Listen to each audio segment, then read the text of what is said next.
Yeah, saw him earlier. All right, how are you? Good, thank you. Yeah, not too bad, not too bad. Hey, all right, mate, how's it going? Yeah, sure. Yeah. Oh yeah, can you? I prefer that, mate. Yeah, let's go. We're here for a good cause, mate.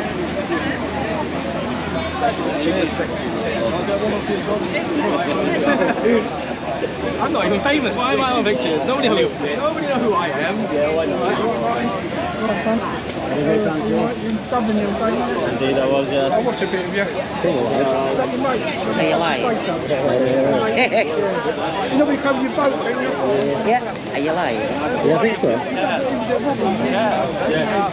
think you did.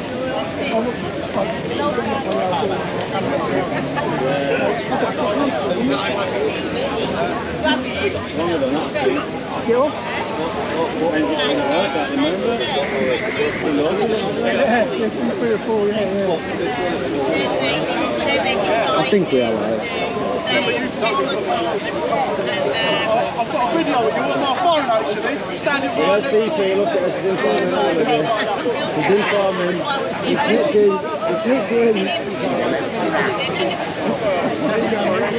Yeah, good mate, you? Yeah, I'll keep it to you. Look, he's trying to do Very good. I think we're live, Really? Robin, I'm not over Yeah, they got Robin Motel, they're crazy that. amazing. How we're on? We're on, we're live. We're rocking and rolling. Many boys in there. Fiona, Chris, James. Welcome. CP's brassing.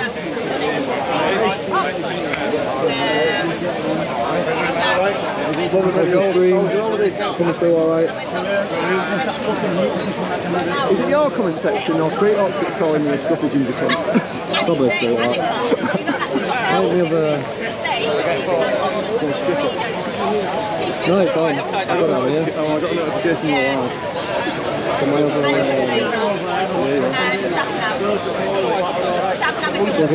No, Jesus. Worst hangover, I've had that. Worst hangover, I've had me. It was bad that, boy. People have always said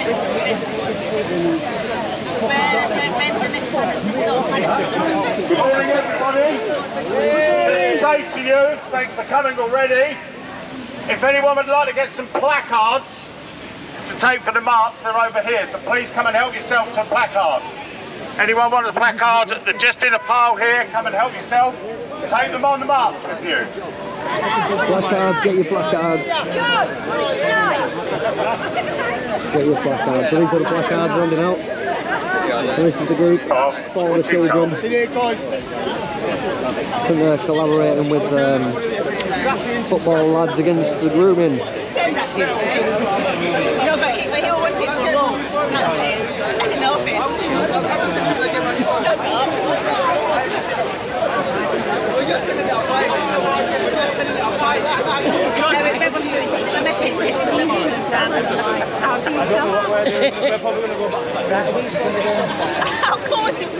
Mr. Burke's in there, the VIP. Yeah. A lot of people don't recognise her. It's the same way as news now. I followed you on YouTube. Oh really? What do you need to do now? Subscribe. What do you think of that? Yeah, Subscribe. Anything to do news not to. Yeah. It's hard to find you. Every day another dollar, man. I don't know, it comes up straight away. You put news in, it comes up. Push what news, yeah. I'm not a big YouTuber. He's got more than that. I've got like 108,000. I've got none. Because I don't know what I'm doing. I don't know what's going There's 100 watching now. Yeah, I'm on this side.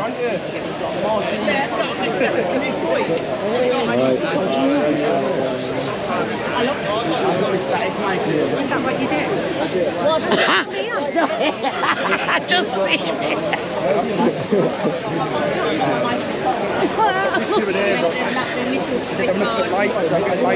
Yeah, you good. No worries, no worries. Now it's off camera. Like I had 10 GoPro. Good work yesterday, by the way. Just smile. Oh, that was crazy, wasn't it, yesterday? I've tried it loads of times. Long Bob here. He's shooting some his GoPro. Yeah, man, yeah. Is Nick John coming? Is he like a tall left? So I'm going, yes you are, Bob. And he went, I'm not. No, we're not. I swear, Bob. I must have thought they were the same person, and I seen them together, and I was like, how was the two in? Yeah. Then it gets right or shit. Is it we can get down there? Yeah, I'll put it off by then. But I always try and work with it. Being shit, like them stewards, get down along with it and your phone. Yeah, so I use it with them. Yeah, see, on YouTube it says... Oh, we're having a meeting over here. See you in a bit. Staff meeting. To work. Go on. So I was off for a staff meeting. So we're just pitched up, waiting to go. CP! Making trouble again. No, I'm not. Never do. Oh, You're right. you're good. You're good.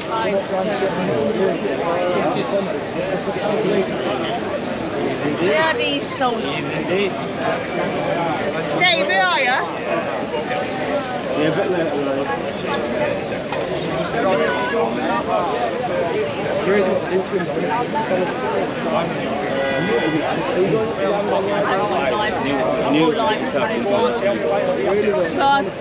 Are you live yet? Yeah, live. Are you live now? Yeah. Oh, so you're just going live through... That one. I'm going to record it on that one. Nice. How are you, Martin? It's been a while. You still getting the letters every week? No, They've stopped? Give me a blanket when I get into only So you're literally just from anywhere in Westfield to the top? I've just got the Palestinian Oh, okay. Nice.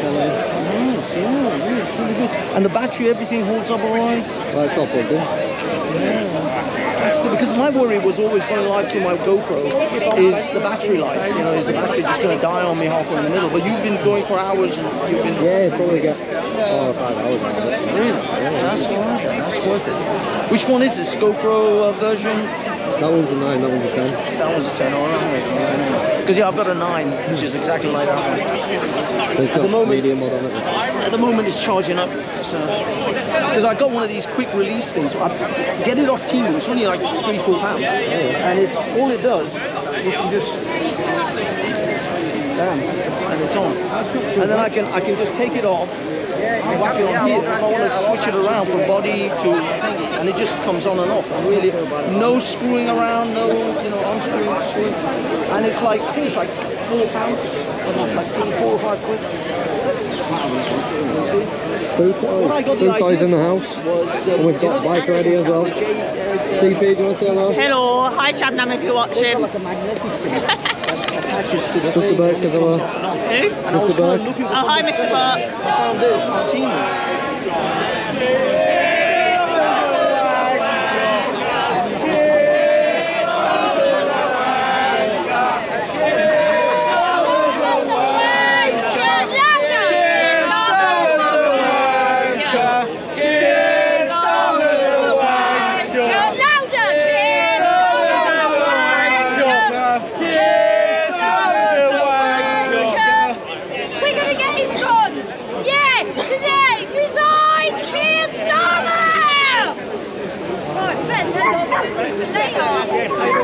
Got what I wanted, choice.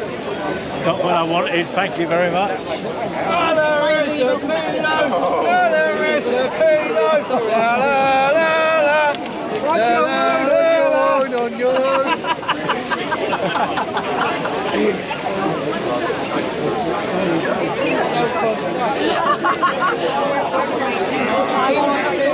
Little chants going on. The chants have started.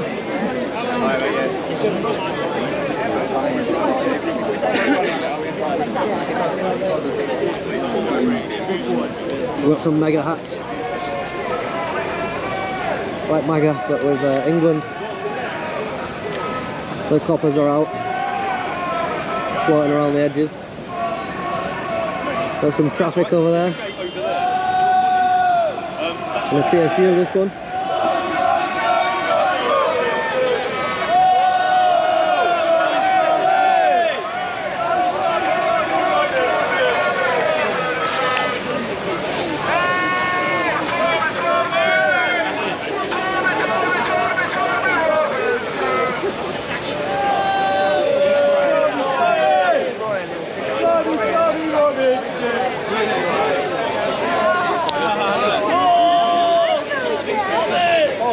In the water, innit? Yeah. He did, but then he sunk. Yeah. And he did like the water, and one day Look who it is, look who it is. Look who it is. It's Marty Blackburn. Hi, babes.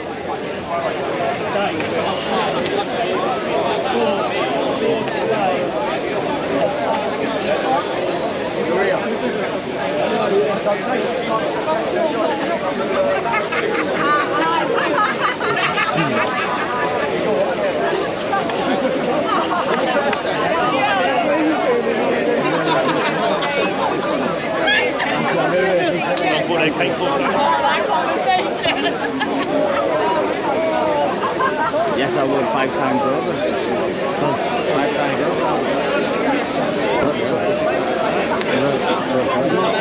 I met you at Embankment when it was Armistice Day. Hi, mate. Yeah, a couple of years ago. You're doing alright, you went Yeah, well.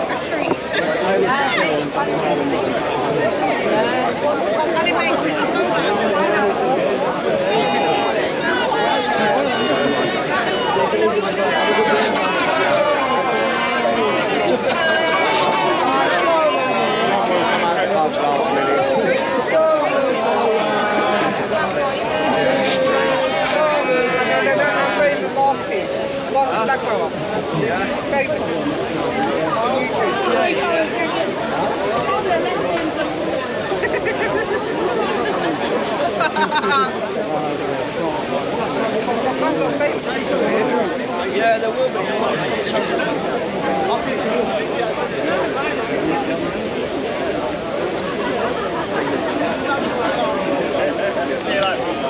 Oh, man. I'm 45 in about 10 minutes, and it starts in about 10 minutes. I am sleep deprivated, me guys. This sausage here behind camera taking me out drinking before we got a work day, you know what I mean? Yeah, we only had 6 though. Thought you were hardcore, Martin. Depends, isn't it? So about Can 10 be minutes. hardcore if we take it that far, but you know. 10 minutes before we start. And then march in about half an hour. About 12, yeah. Estimated, hopefully we should. Estimated. Estimated attractions.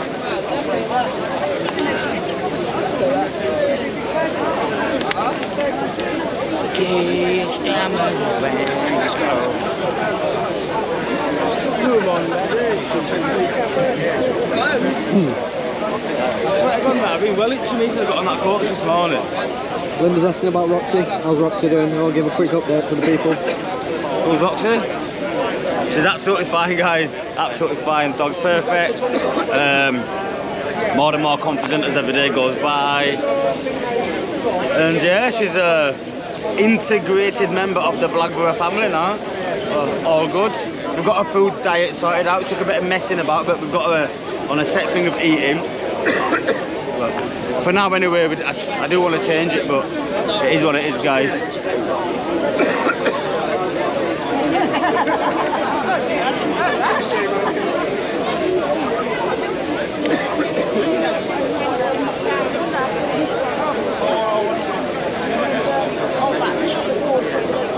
Mr. Burke wants to know where your handler is. What? Are they waiting at the gate when you finish on the swings? What? I think he's taking piss. I hope he put his hand up to tell a joke because I didn't find it funny.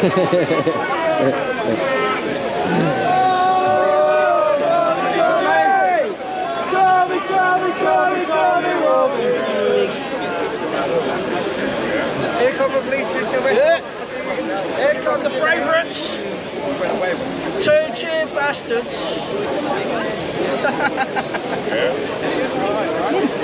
You're not covering your face today. Is it in the background, yeah. something different today? Yeah, you Oh, I will. see. They don't want people with their faces covered. They're not making Yeah. Don't worry though, I won't try not to catch you anyway.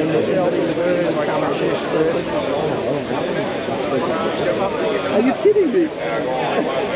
As in you were on interviewing, as in you were like on his show? Yeah, let's go, Jacob. Yeah, the piss. 2 seconds and watch it now. Yeah. So you're semi-exposed. It's just I know you've always been quite protective of your ID, and I can appreciate that. Do you know what? Me and Jakey go back. I think eventually you're going to get to a level where people are going to know. You can't hold that off for too long. All the time. Constantly get back. They don't know. That's become your thing now. Is there a counter? Yeah, there should be a counter protest. It's in, from what I hear, it's Parliament Square. Set up in Parliament Square. That's going to be down at Parliament Square there. Mate, think you wanted to stand here? Yeah, mate. Go for it. Good man. Thank you. Stand with a flag. Yes. But we kneel for the fallen. 100%. Yeah, Parliament in the middle of the two, between Downing Street and Parliament Square. Yeah. I've seen Sergeant Ford today. Sergeant Ford, he's famous on the... Sergeant? Yeah, he's famous on my channel. Who is he? I saw a lady called Lisa Sargent. Oh, Lisa Sargent. Yeah, just said hi to her. No, he's a proper Sergeant Ford. Oh, is he? He's famous on my channel. Oh, he's an actual police officer though. He's not like, I thought it was like, because people call themselves lieutenants and sergeants. No, he's a sergeant.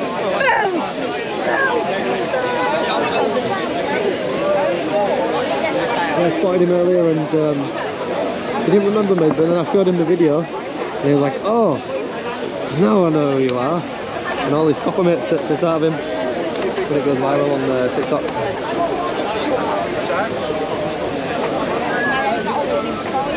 Right.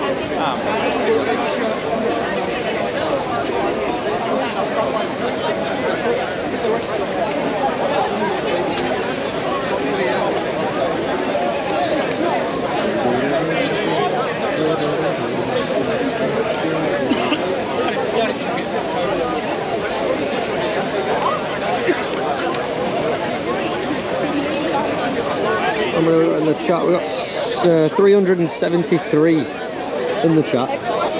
Can you all do me a massive favour and smash the like button while we're waiting for everything to get set up.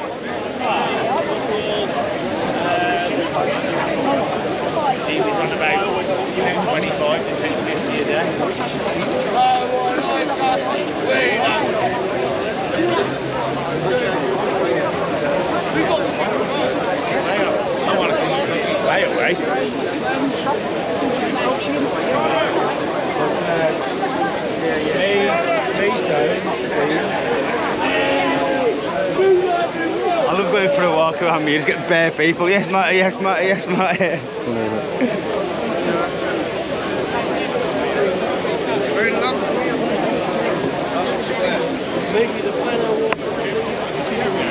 That's what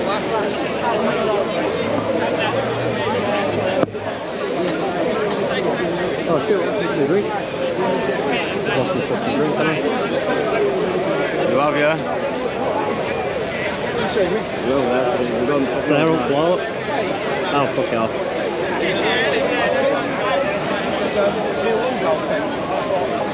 Can't put them up for you here. Where'd you get back from Ireland? Monday. I was speaking to him. He obviously didn't give me a... I'm going to go for that window. Go for window.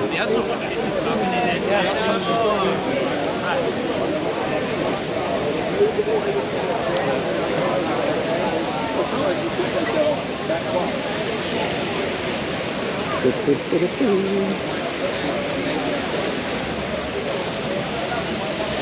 a little wander about. Got some flags over here.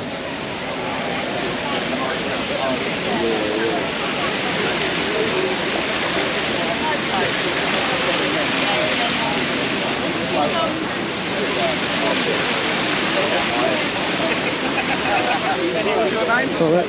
What's the top flag? Oh, I've seen it. What's the flag on top? It's what, sorry? Shropshire. Ah, right. Good stuff. The Shropshire flag.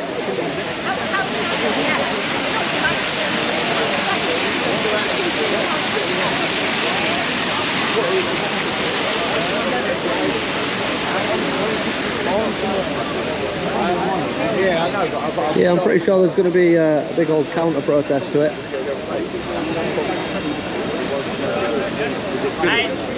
But they have to start and finish at different times. They've got restrictions in different places. So there's going to be a big gap between the two.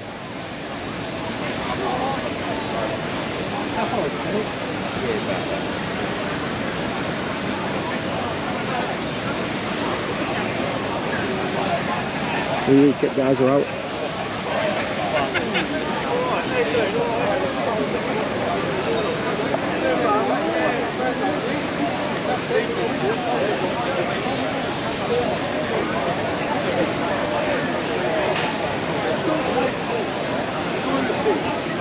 Oh, I wonder if I can get a copy from there.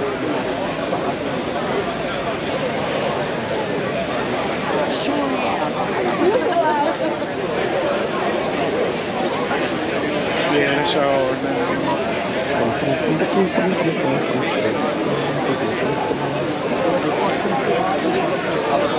Yeah, plenty of people and it's still building up as well. Oh yeah. Especially that one in the middle, Ryan. He's bubbling with it. Yeah. Is this the counter protest? Yeah, that's the counter protest there. Yeah. I've already been warned by the shooters. Oh, have you? No, mate, fuck, we need to go back because he's got to do something for family and that, so plus fucking I'm sick of fucking getting in here when I misses and that, like, yeah, we're back tonight, we're back to that, I come back fucking 3 days later. Turn the phone off. Really bloody Don't go then. I've got to be here when I come back to the stage. Tommy will be here soon. Yeah, but I don't think it's going to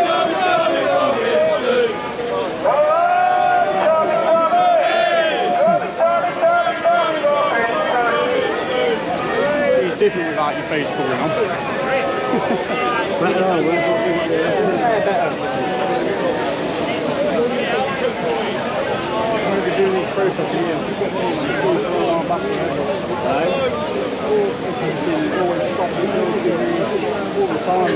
As soon as I get your name, you're fucked. You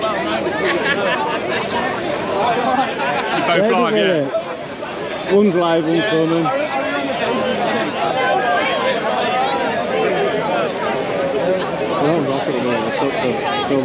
Just the live one.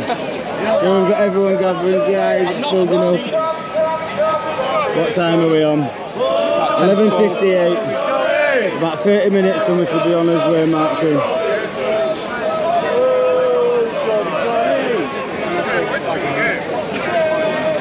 Take it off now. Yeah, I know. Yeah.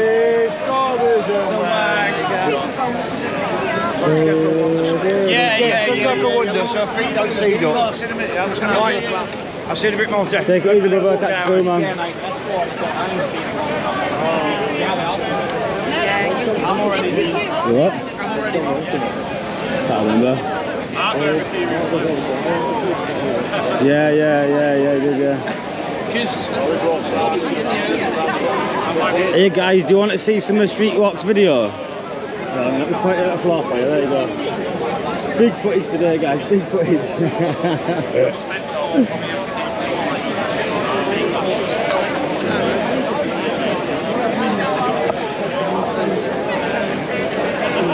Oh.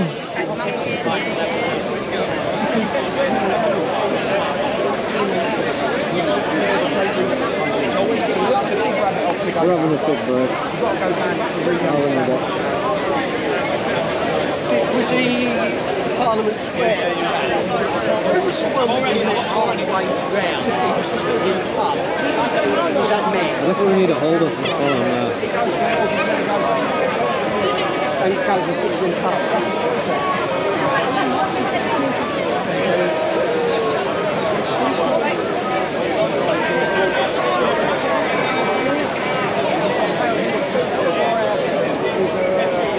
Yes! Oh, I love it. I sent it to Anthony. That sun's coming out, boys. Yeah, I'm gonna go in the shade. I'm gonna go shade it up to keep my equipment cool. I'm gonna go over here.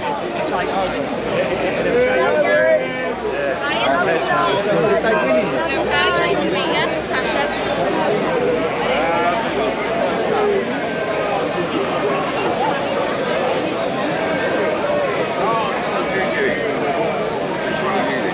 What do you mean? As in your thing, you're not in now, you're... Yeah, so you are? Yeah, yeah. Right, cool. Michael. Yeah. I see you at the same time down at your basement, and I called you. Oh, I didn't hear you, sorry. It's new now, Yorkshire. Sorry, man, I must have missed you. Yeah, we come up out of the Not now, Yorkshire, I think. I called you. Yeah, I didn't hear you there, to be honest. Oh, right, okay. Yeah, we got off the embankment and What? we walked down, didn't we?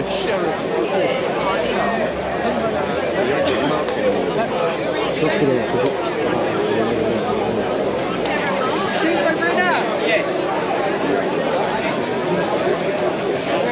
That one's live, and this one's for recording. So would you want the 9:23? Yeah, you too, man.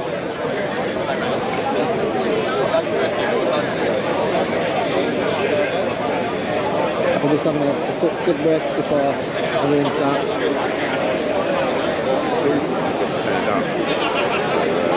It's building up nicely now, isn't it? Building up nicely. Big old crowd.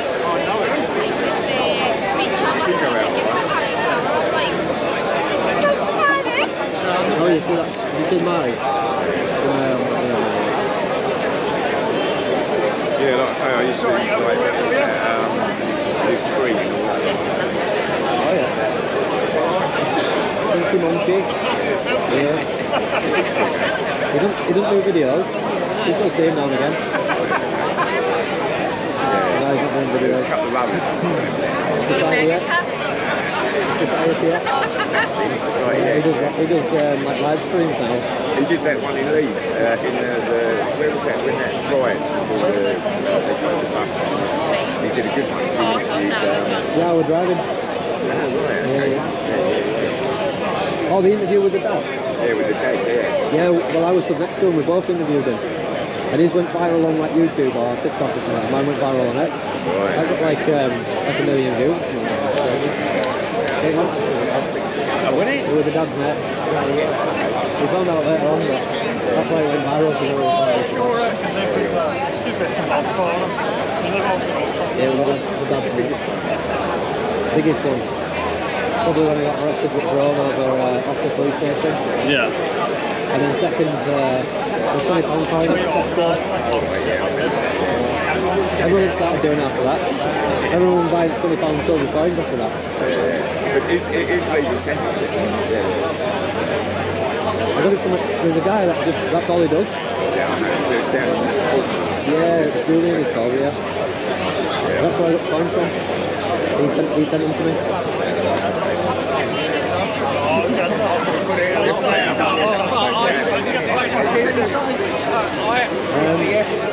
I said they was going to accept it, but he got arrested or something, so he got paid out by the police. He got like £5 grand, and he ended up paying with something else because it'd gone somewhere else anyway. But he paid it, and he got £5 grand from police. The old Bill, they leave you alone now, do they? Pretty much, yeah. I remember when, like, you know, you used to walk around with pigs masks and all that lot, sit outside. That was a long time ago, that's a long time ago. Robin Green with the £2 super chat. Tea money, thank you very much. We will get a tea with that. Or I might put it towards the coffee actually. Marty's a tea guy. I'm a tea guy, yeah. Well, Robin Green's bought you tea.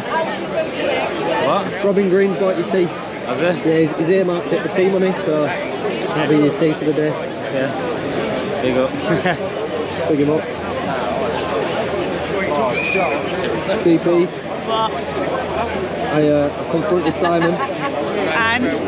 We confronted Simon, we did. And we told him about the rumours. And what did he say? He said he wants his money. Whatever. I talked about literally, he looked back through, I sent him the pictures of my rest. He asked me for it, yeah. But he saw the EG side of it. Yeah.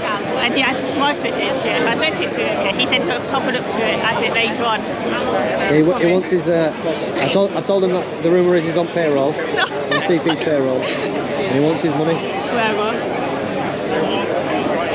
Yeah. How many watching yours? 621 in the chat. Stop mine up in a minute, I'm sorry. Everyone smash that like button. Not too hard though. Yeah, do kind of break your eyes. Not too hard. We don't want you breaking your phones. It's Street Hawk in Leeds today. Street Hawk, I don't know what Street Hawk's doing today. He said he's in Leeds or Manchester. I think he's in Leeds. I bet you two are happy about that Shabnam one. Let's travel with the £2 super chat. Stay safe. So we will try our best. We have the police roaming about, looking after us. And we've got Blackborough's right hand.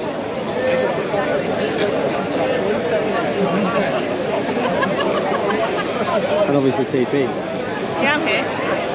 Of course I'm here. CP likes to get stuck in.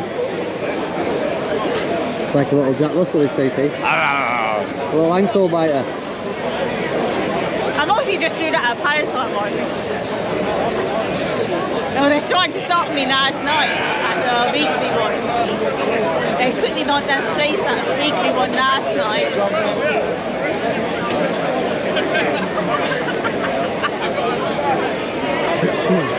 So quick check on me box, my live view box. Really should I do in your bag? Yeah, it's in the bag.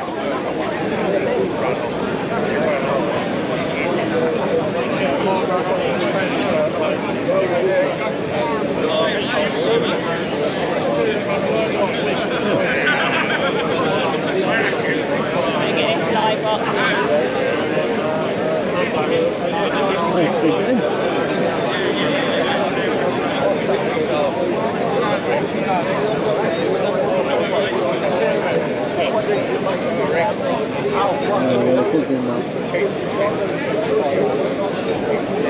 Alright. You alright? Yeah. Alright. On your YouTube channel. Appreciate it, man. Appreciate it.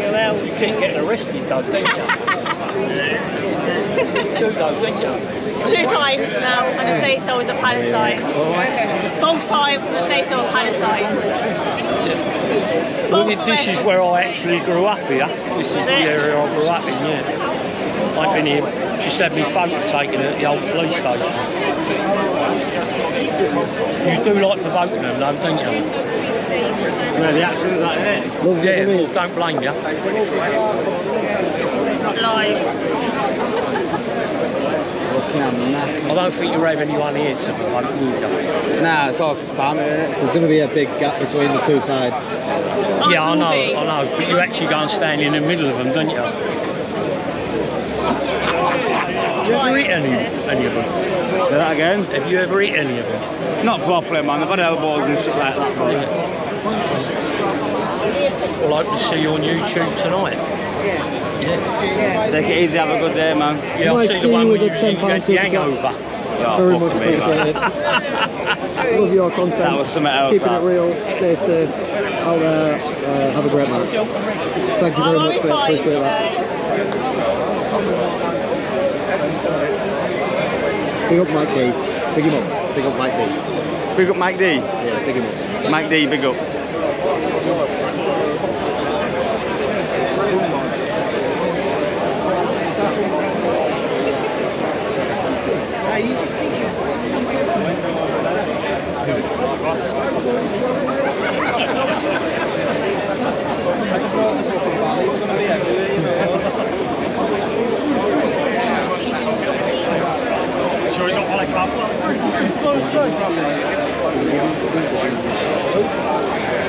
Real British media.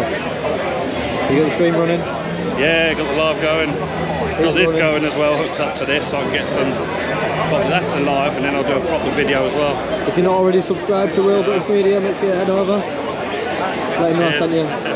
Thanks to this guy. And to my viewers, if you're not subscribed to News Now Yorkshire, just subscribe. Yeah, just don't do it now. Just don't go over now. Go over like when my live's finished. Just not right now. Stay here. Stay with me. I always forget. News Now, thanks to this one, we go to Fishes of IOF. Yeah. There was his footage. Yeah, I've seen it. Seen it. It's a video I made as well. Marcy B, there he is. Everyone subscribe to Marty Blackmore as well. Yeah.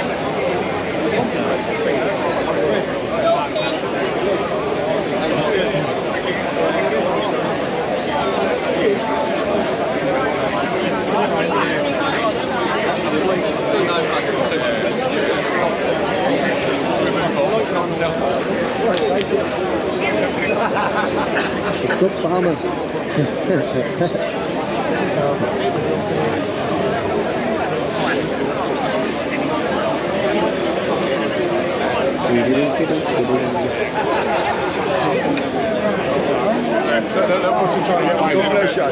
You too.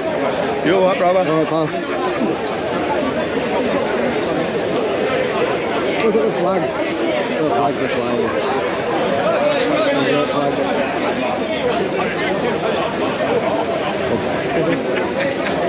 It's getting very busy here in Russell Square. It's building up.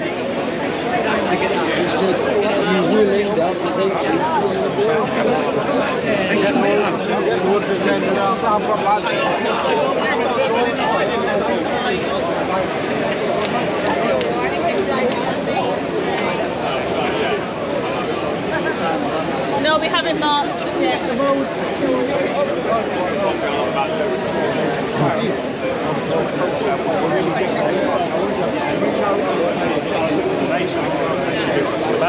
So my name is Billy Hope, I'm founder of Purchase Grooming UK, set up back in 2009. Regarding the Rotterdam Grooming Festival, however, it was already active by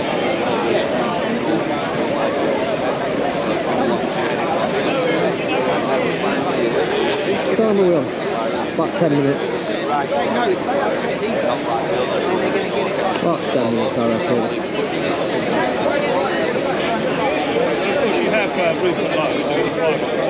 We're just trying to stay in the shade as long as possible. Keep cool before we set off. As well as but we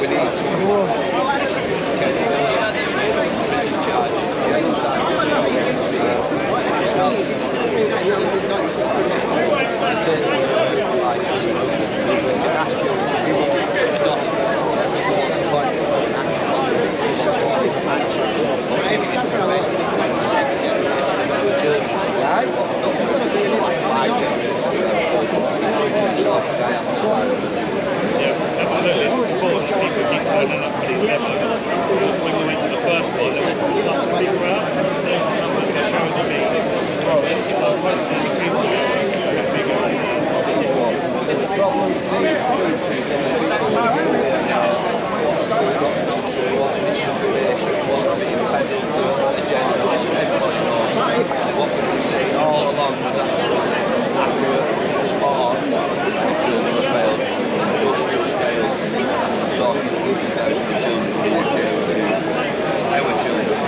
charge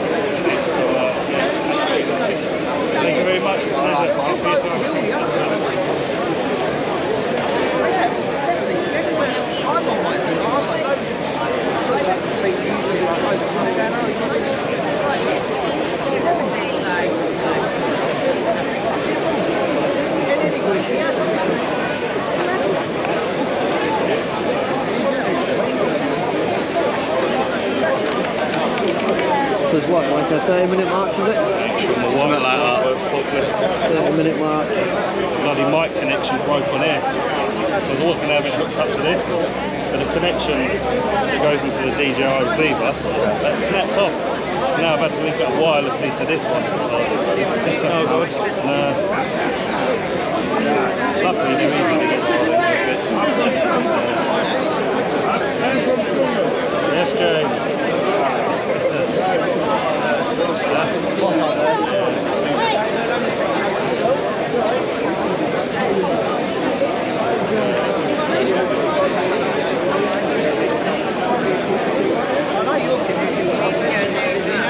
Go on, I'm ready to go now. We're ready to rock and roll.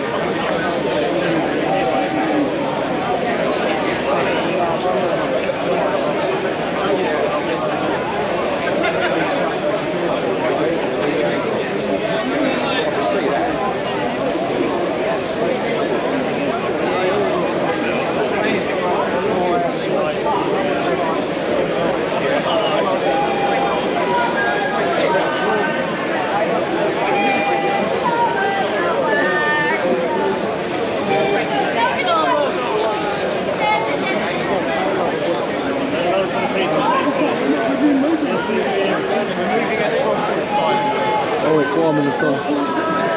It is warm in the sun.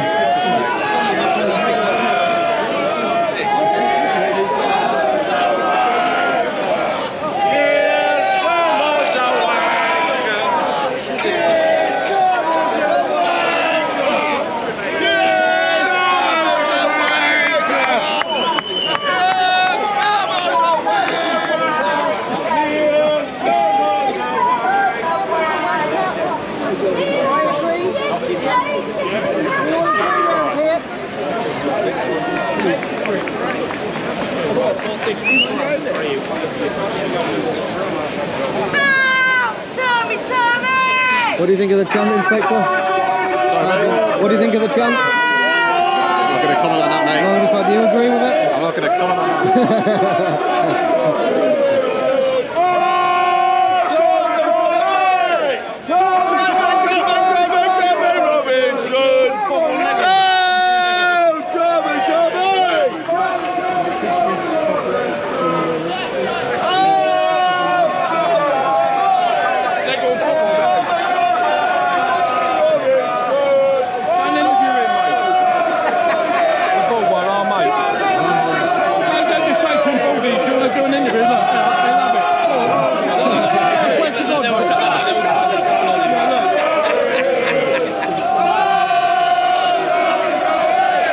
Please, go and get him.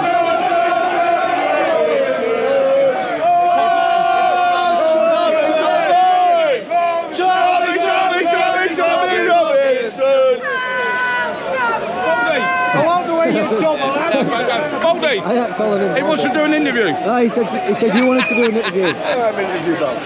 What do you want to talk about? Huh? What do you want to talk about? What do you want to talk about? Terrorists or kids? What do you want to talk about? Terrorists or kids? I've got videos on my phone of terrorists getting in my son's house. Right? They nicked me for attempted murder.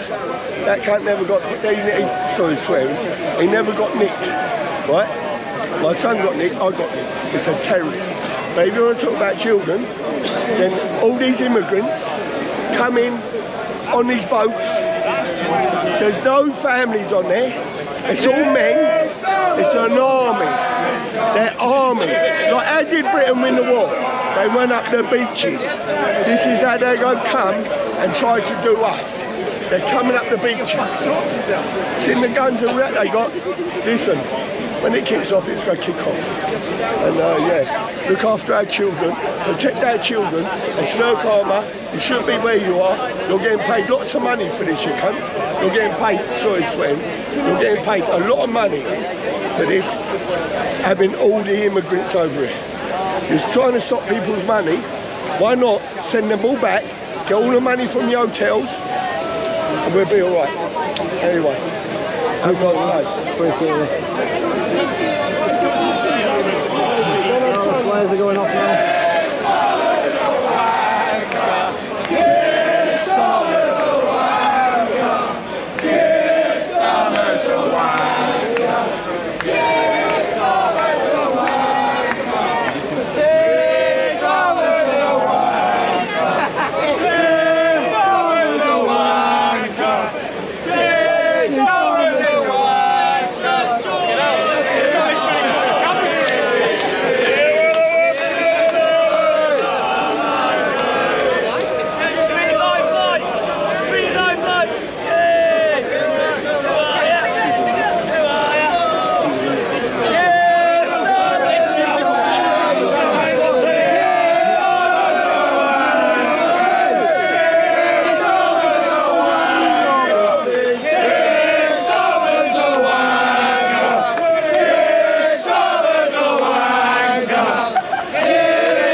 Yeah, man. Going crazy.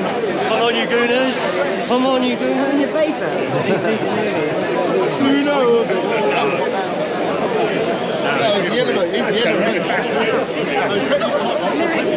Where's he gone? Oh, he's over here. Oh, yeah. Well, I was just saying, there's probably people over there. How are we doing? You seen? No. Seen Ryan? Ryan's over there.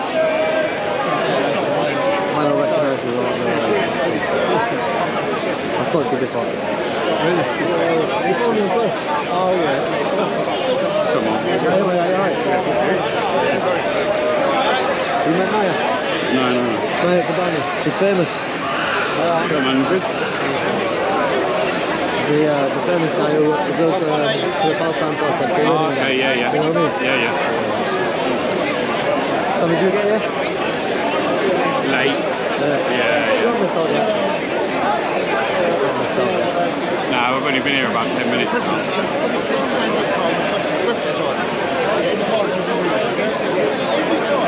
Just trying to keep in the shade, just keep all the equipment cool and stuff. Yeah,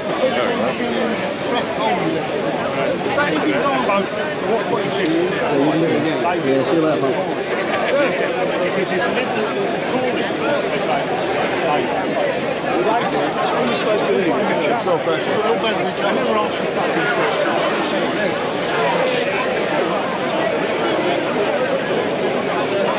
Good going now. 5 minutes, 10 minutes maybe.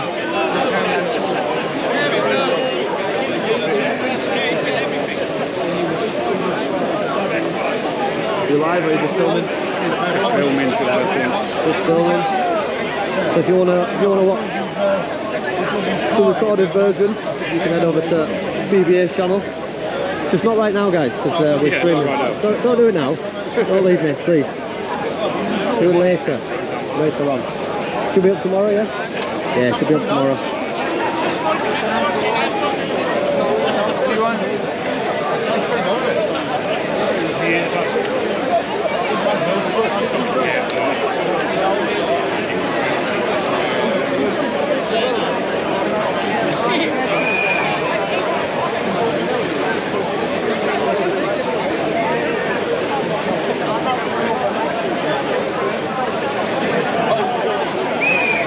Let's get warm again.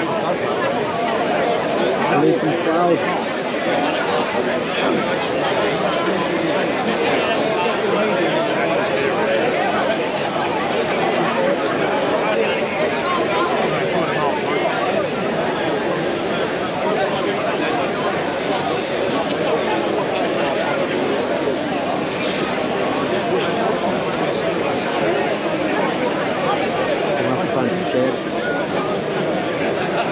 We'll go back over here. We'll go in the shade.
Should we get into Mark third time Mark, so I'll see if we get to outskirts. Fuck me. Ready, yeah? Twice as big as Marty, 4 times as wide.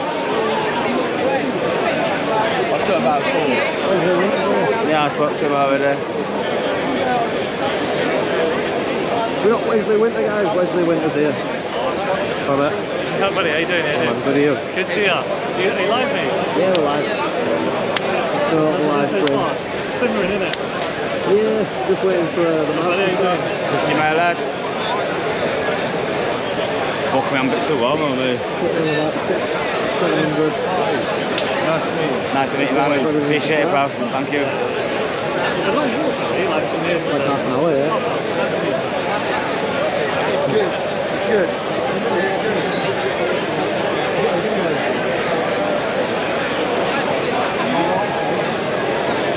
Today's like recipe for like disaster, isn't it? It's like heart food, like it's just typical like southern sort of thing. The aftermath where it all gets a bit mad, isn't it, normally? We could move from content last one time, on it, remember? We could move. Every time one situation ended, we turned around, walked that street and what the hell was going on? Mad stuff.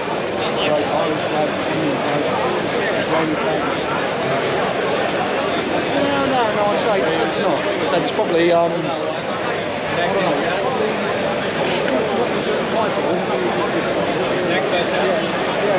So we're going on outside then? Is that what we're doing? Yeah. I said we get ready for Mark, so we're in front of it.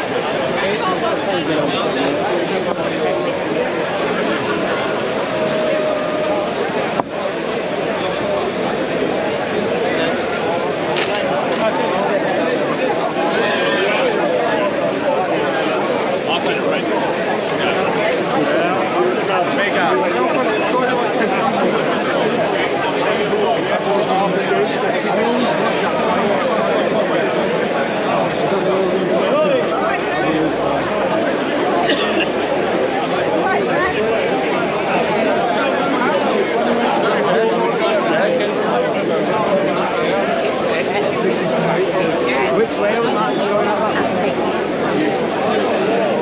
that way? Is it that way, the market? No, that way. That way? That way. That way? So go away from the fountain and you've got like the wooden hat.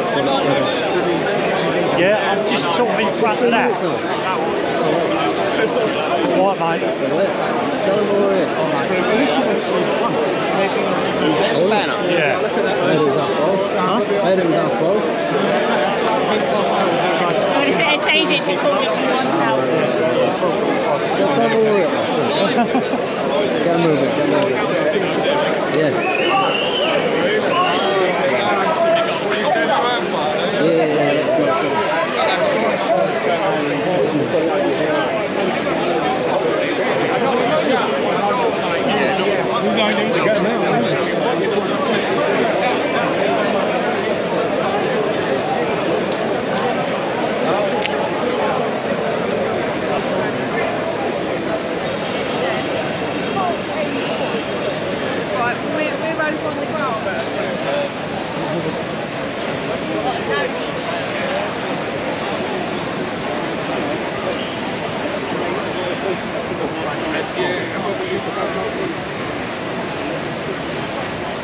Oh, the police are moving, the stewards are moving. What's going on over here? Is something happening or they're just setting up?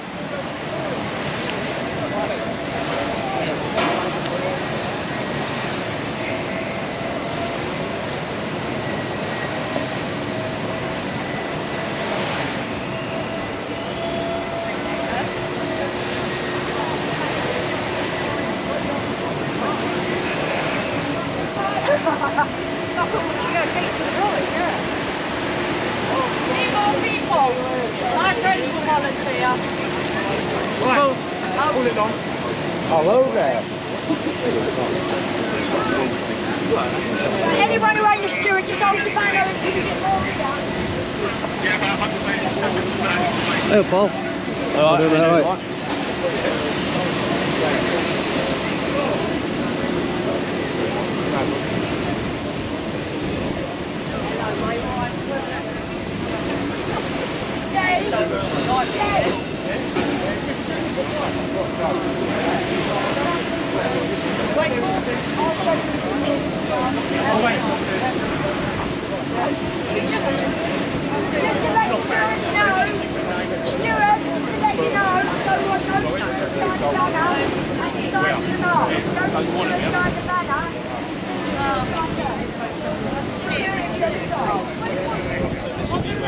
Start marching.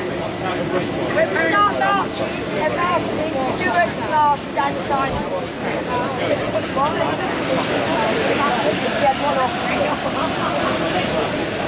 Right, start really getting busy with it, right?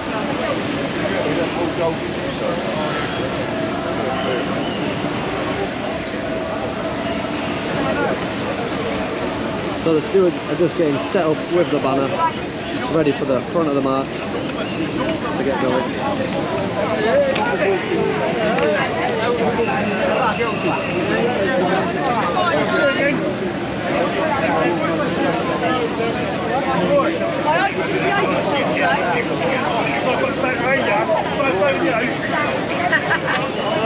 No trouble for you.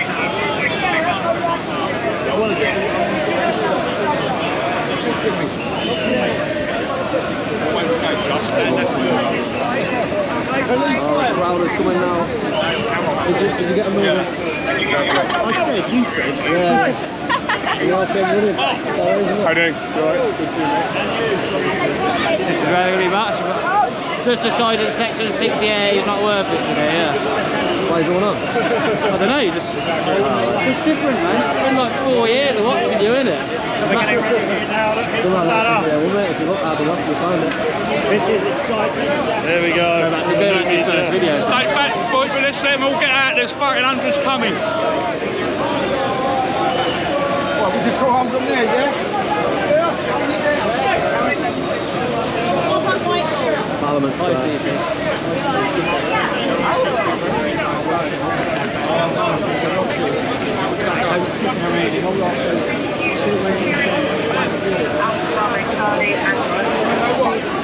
Yeah, good, thank you.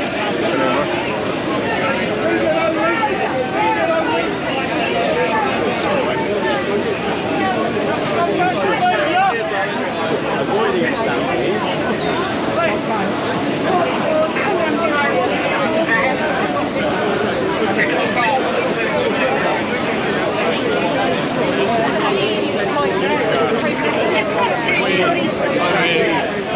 Over there. We'll go, and then you look in the middle, and then those two will go on the right.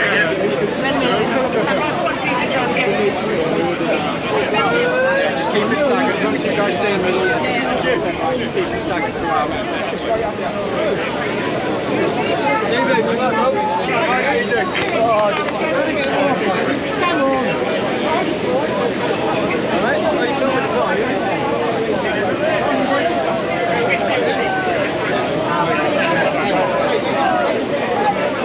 Busy a day, isn't it?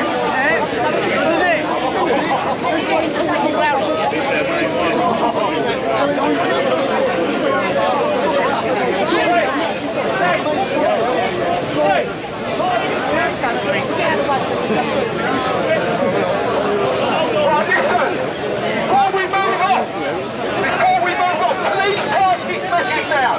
This is a silent march. A silent march is a stronger march. We get a stronger message across. Don't all do this shit about getting started. We are here for the children, alright? It's a silent march. Come on!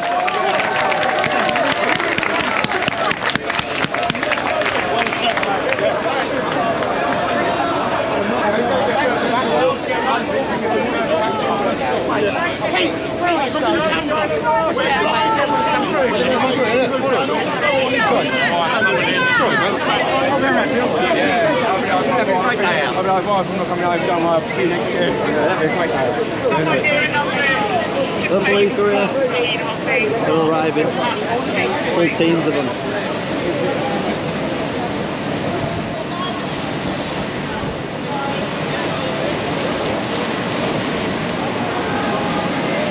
There's one van go that way, one van go down there, there's a van over there, they're everywhere.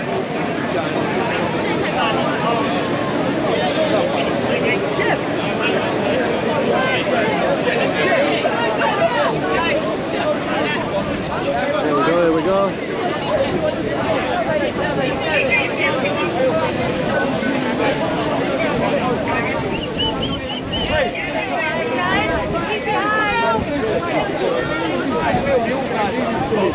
Let's film the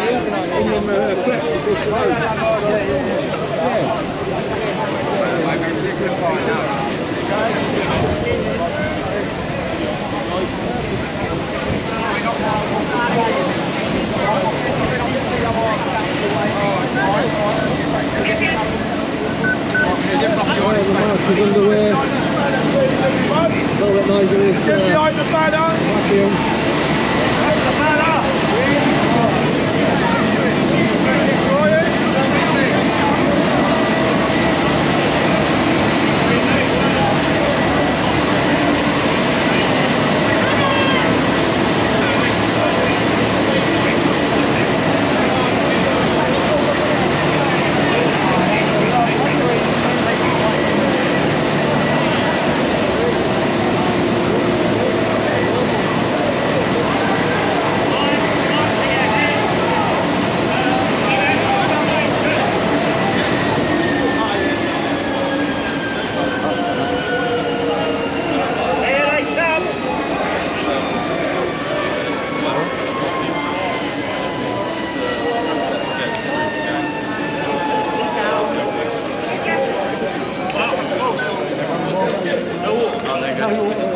just have to beat when you think.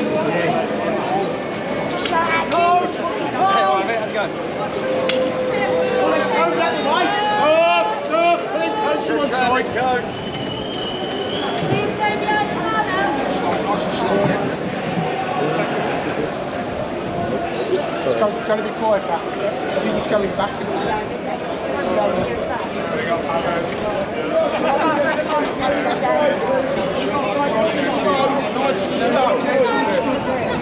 Nice and slow, yeah? Media! Move up the front. Keep them through me, yeah? Clear the side, please. We want people to leave the back.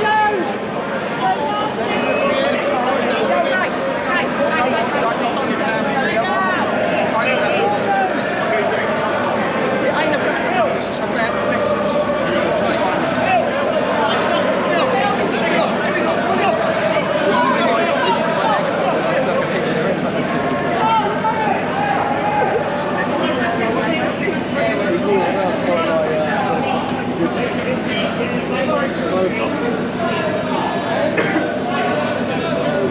come on, Tony.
Slow down!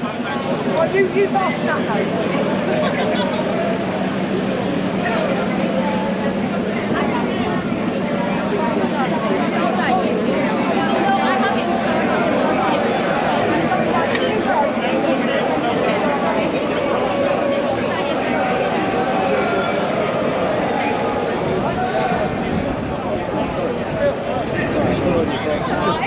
Oh, look at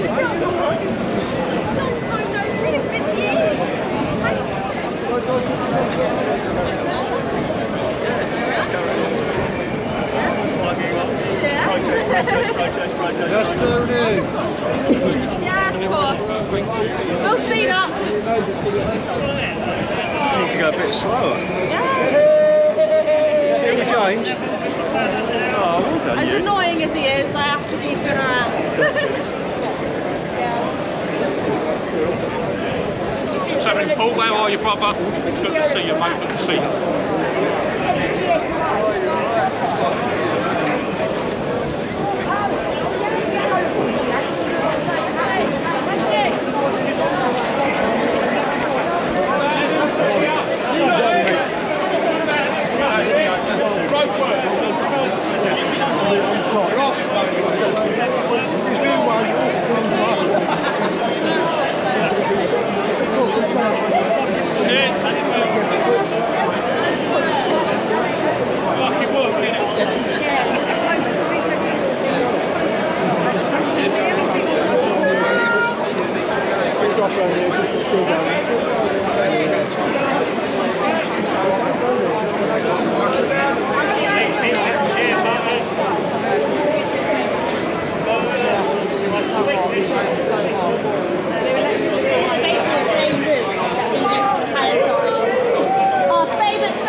counter protest this side. Oh, we've met the commander now. Commander, how are you doing? We've been looking for you all day. Grooming gangs, guys. These are the people that run this. Where is the counter? These are the people.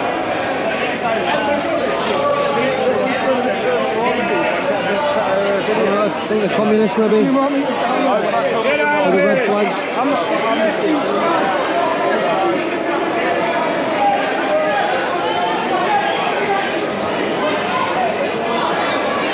They're moving them.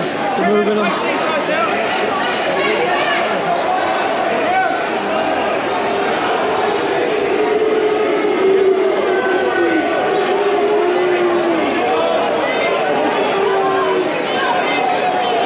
Police are keeping everyone away from the council.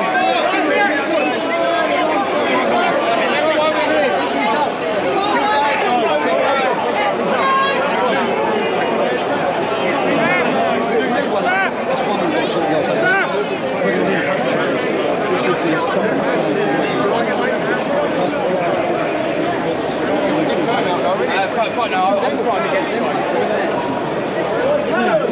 Everyone's just going to keep walking. We'll try and get on the outside and get back to the front. So anyway.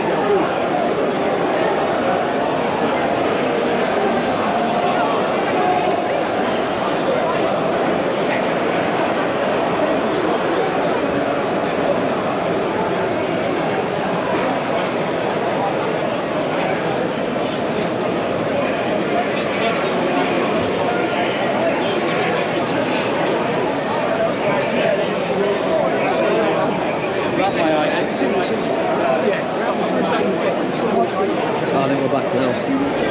Back at the front.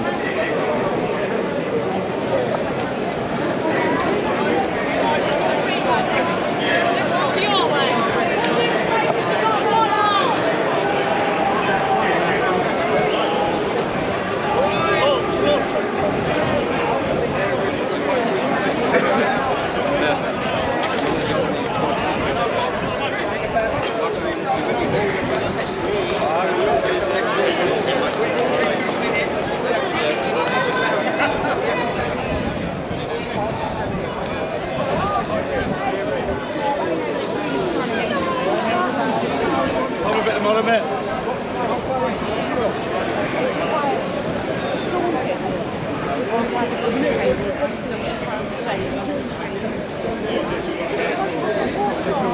So I just think we're headed down this road. Going straight down here. Look at them carriers over there. We've got 4 police carriers. Full of teams. And we're still marching on down Southampton Road.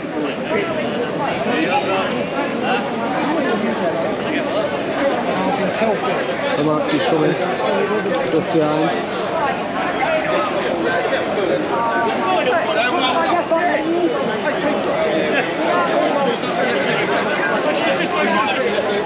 Brilliant, well done, brilliant. Well done. So he's leading the way.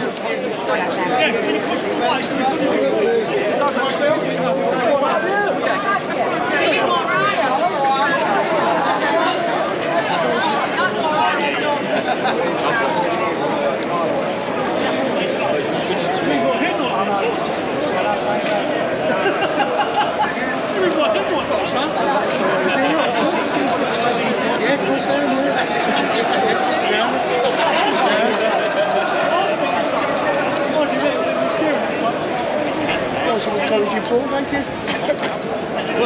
I said that was nice and encouraging, thank you.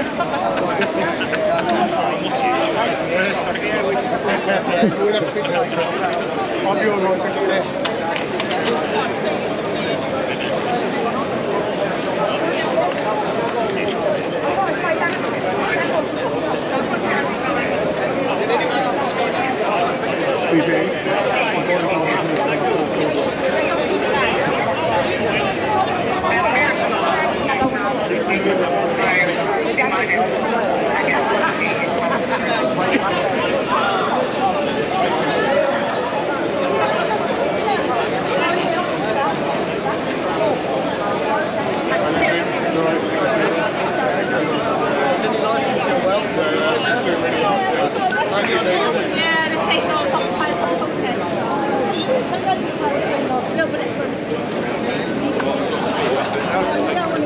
of effort to keep in front of them.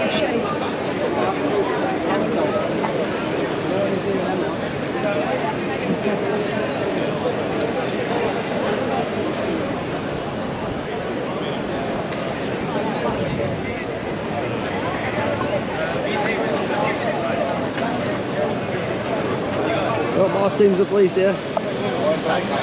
Van's full. Van's full of them. Want another one?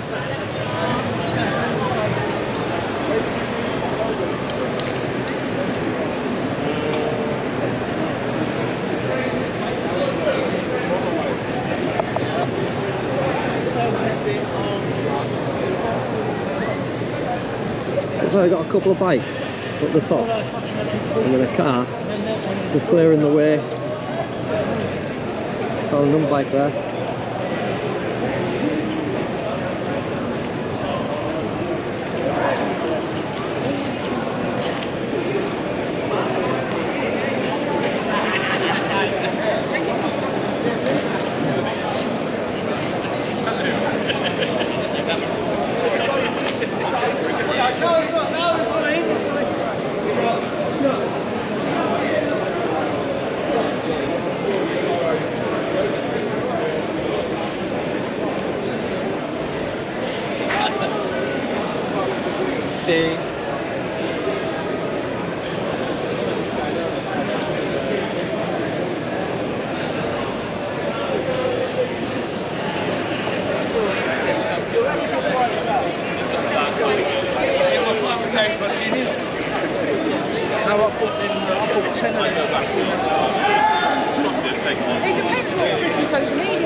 The evidence gatherers.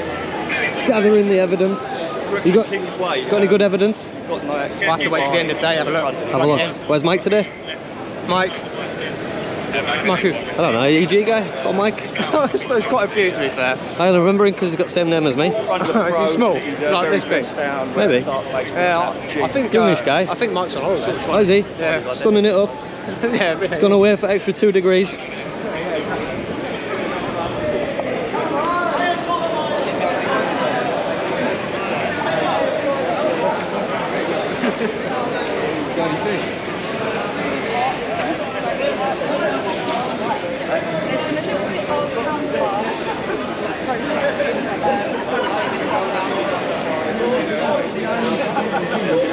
Oh, 2 CCTVs over there.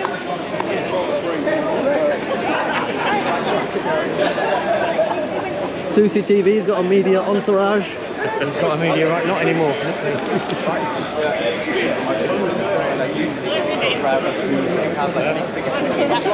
That's a good idea. Oh! I don't know who that is. I didn't recognise him. And what is it? Are you excited about the prospect of a national inquiry, or do you think it's going to be swept under the rug? It doesn't really matter if they do an inquiry or not. Nothing's going to happen. That's the problem. Yeah, it's just the opposite. But it's still good to have one. Well, thank you, Trucy. Enjoy your demo. No worries. Hi, you. Hello. Trucy. Right. Nice to see you. Nice to get mate. Right.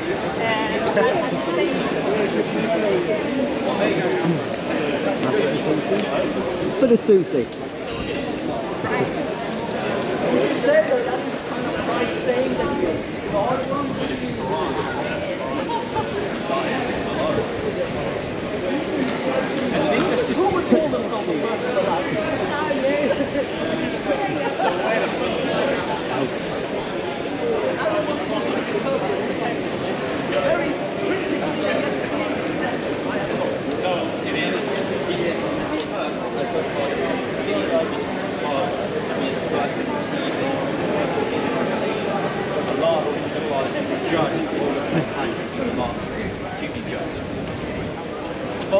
How is it the Muslims interpret this as Isa not being God?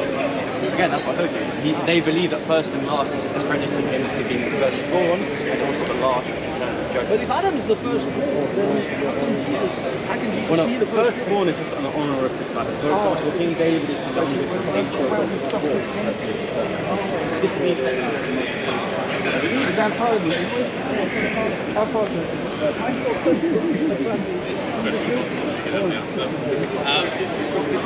Okay. How much more difficult face mask for these protests making your job?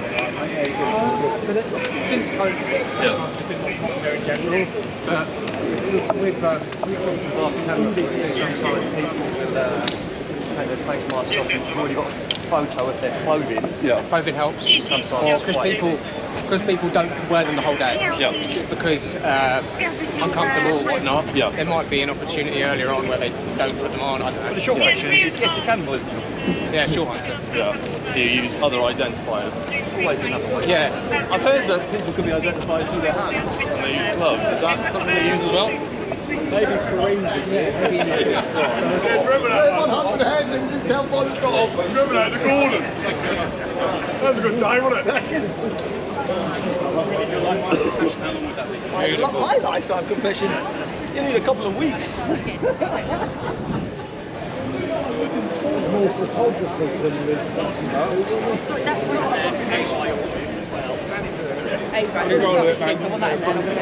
Follow. Thank you.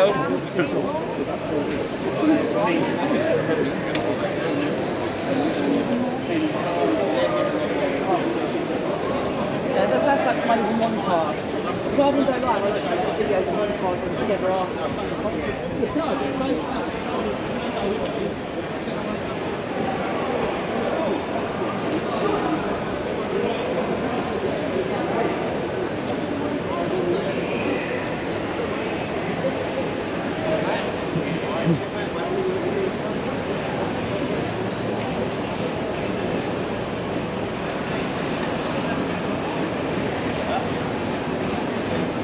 Where are we now?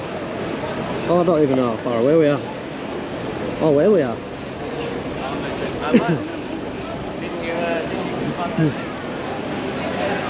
Hafez might know. How far away are we now? The thing is, I do these live, so when I walk around London, How far are we now? oh no, we're still a good 10 minutes walk. Oh, is it? From Parliament. Yeah. From not Parliament, Downing Street. Yeah. From Whitehall. 10 minutes. 5 minutes. 5 minutes. Depending on this pace. It is a pretty fast-paced march. Stomping along.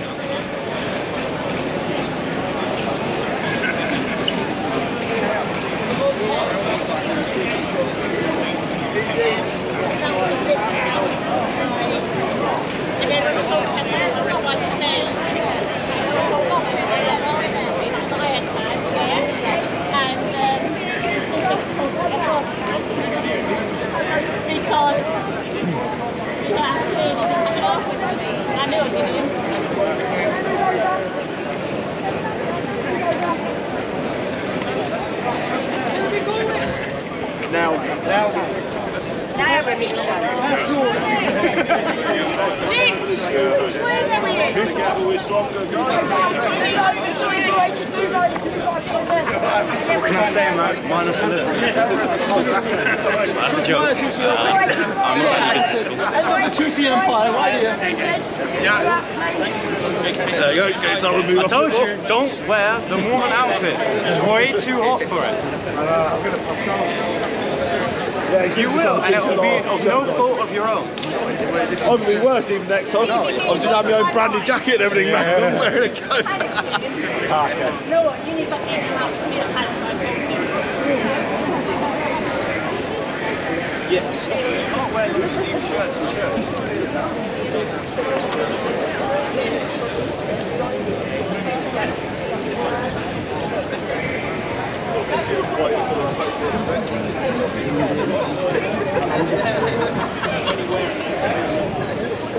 Indian embassy just here, guys.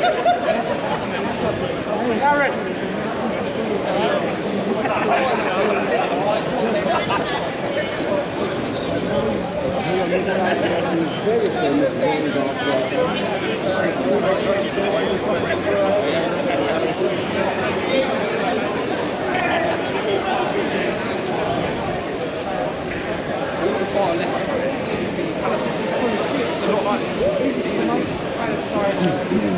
What I will say as well, whether you're on the left or whether you're on the right, doesn't matter where you sit, you should be here at this march, marching for the children that have been systematically abused and systematically it's disgusting. You should leave it.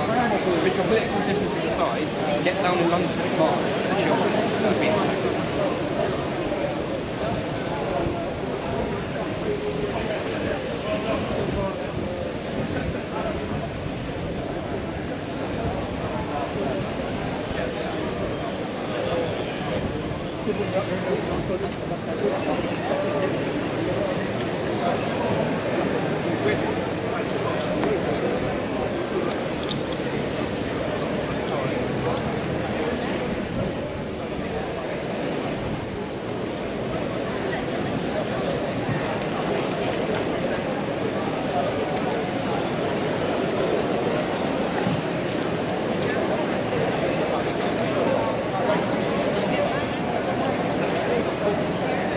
I'm going to guess we're going this way. Yeah. Because that's where the police are going. Yeah.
Just getting close.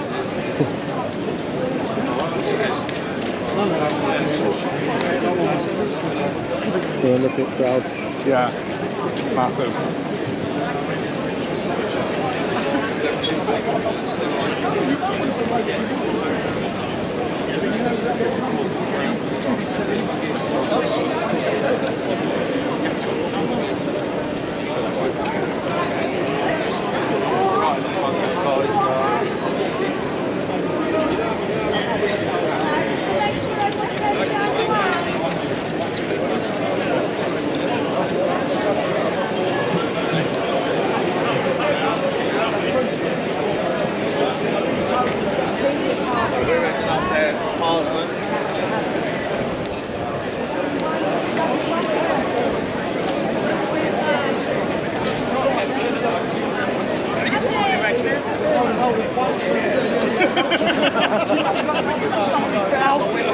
Stay where you are, Walter. Get now.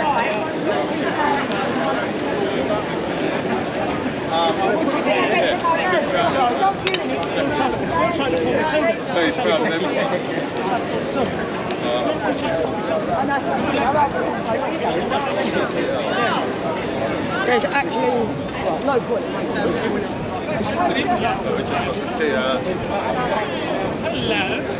Like that?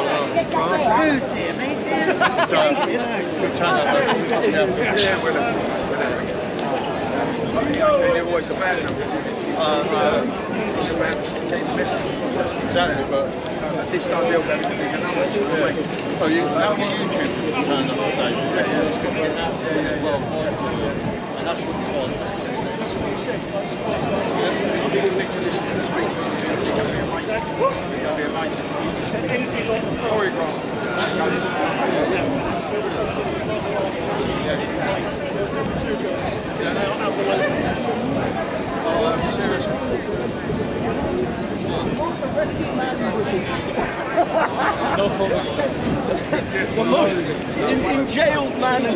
So, Kayak, what is your thoughts about today and the mission and also the reason the march is on?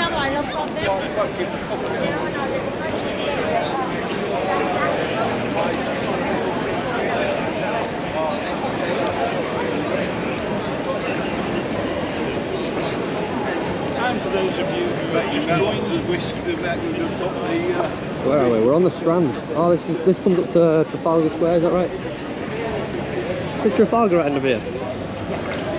And then we're taking a left. Trafalgar down the end, and then a left onto Whitehall.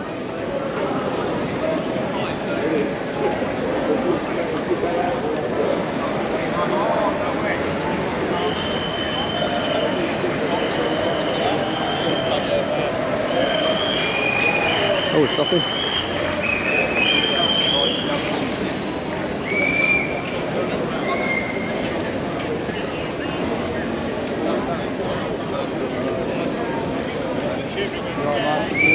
Right. Yeah, just a few more stewards, a little bit more direction at the beginning of it. I'm trying to find a spot where my car actually gets time.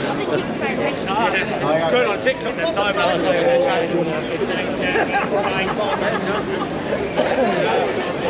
I know, I feel like you're emasculated. Can you see? Oh, you got it on your phone? No, not that. I can just see you out of the corner of my eye.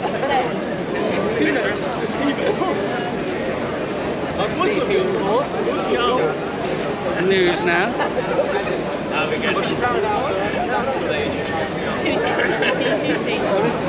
Back there somewhere. There, White House. Pretty inquiries. Other press inquiries, it's... Some people come around and express themselves either, you know what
Everybody get the fuck away.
the march is almost at the end of the Strand.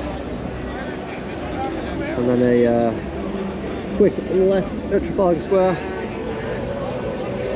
Down onto Whitehall. I think there's something going on at Trafalgar Square right now. There's some music playing. I'm sure we've seen it as we walked by earlier on as well. But my goodness me, it is warm. It is warm today.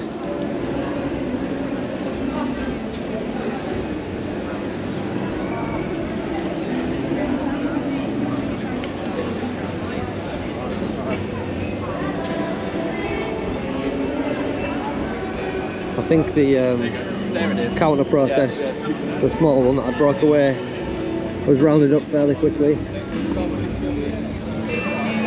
by the police. The main counter will be at the other end of Whitehall in Parliament Square,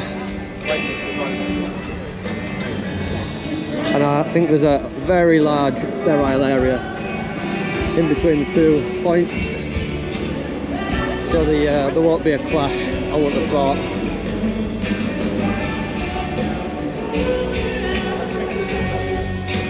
Hey, little concert going on in Trafalgar. Walkable links, she's got the music going to it. Come with, help me stop these people there, where do you want to stop? Just on this thing here.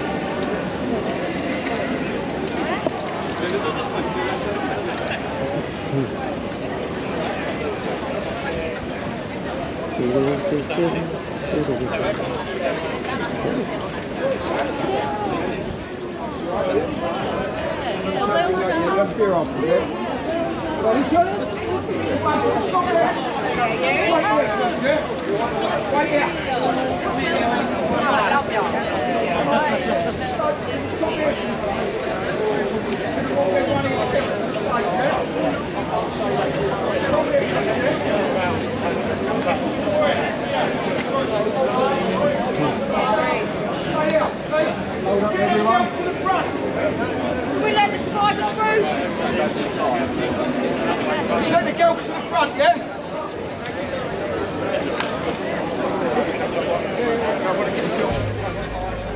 Everyone just stay here, yeah? Please, the one right there. Let the girls to the front. That's what I mean, it's mad, isn't it? How many did you have in? 900.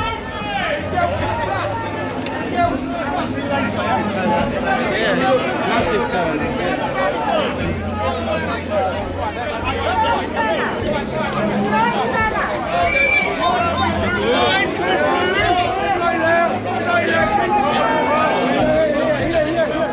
We're all in a boys'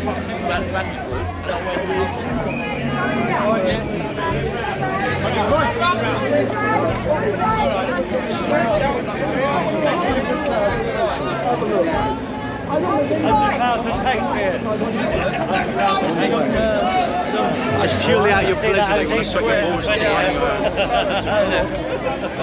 got to cut down on the verbal abuse. If you stop that, I'll get scoring content. Yeah. Oh, sweet, nice one. Both of them. Oh, respect. 10 for 4 drinks at the top. Yeah. 22 for back normal, fair, innit? I thought I've run ahead, yeah, and fucking card machine stopped working, it should be had to reset it up. Hurry up, man, I see this coming outside, like, fucking hell.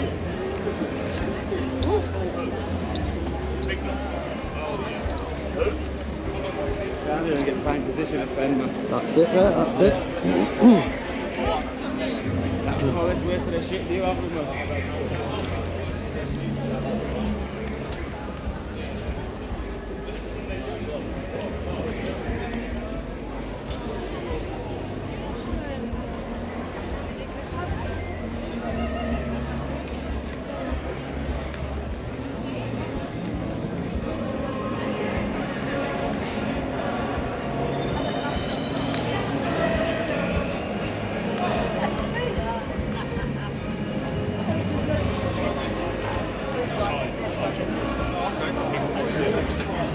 He's always.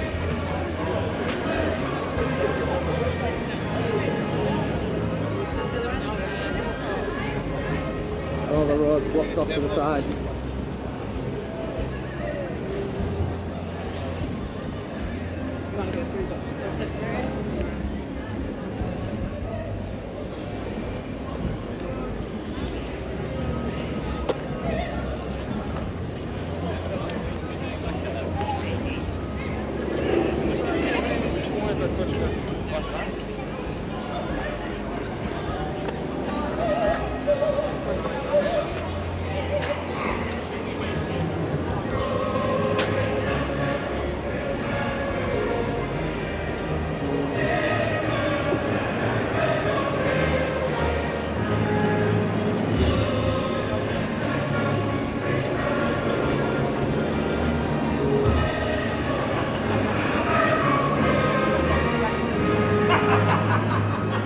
I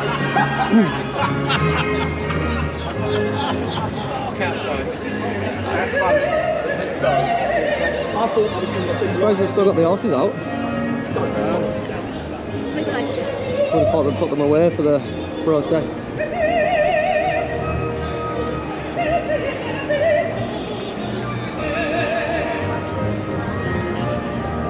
Right, which side are we getting at? We're looking more at this side. I can see the jackets and all that.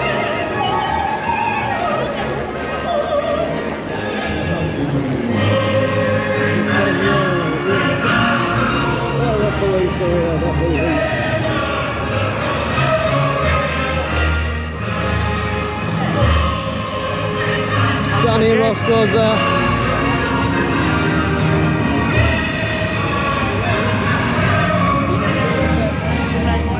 Danny Roscoe, Which side do we go to get in?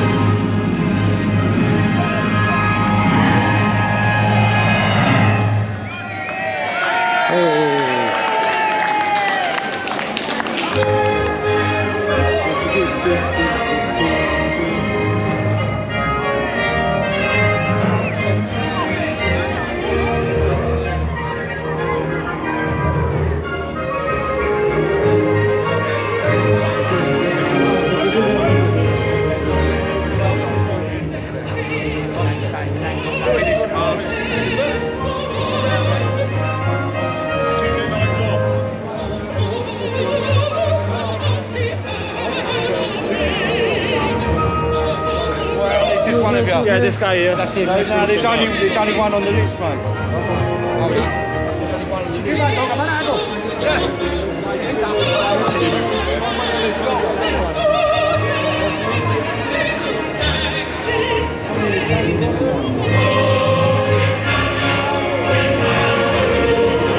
Coming on for today then? Oh, I can do last night actually.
joining you, mate.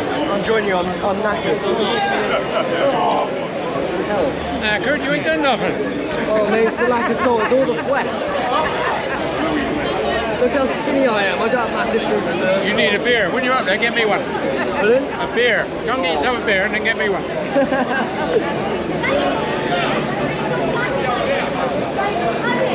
There you go. You in line, yeah? Don't forget to give it away. Hey, look up for name, yeah? Don't get a squad. Might be better over here.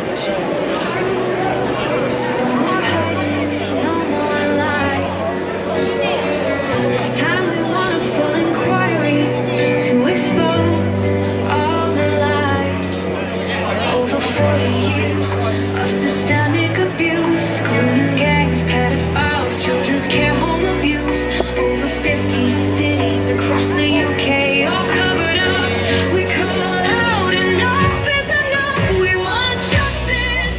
The survivors shall be heard. More lies and cover-ups, justice must be served. The sexual exploitation of children will stop. Enough is enough, we will be heard. Nowhere to run, nowhere to hide. This national scandal will be blown open wide.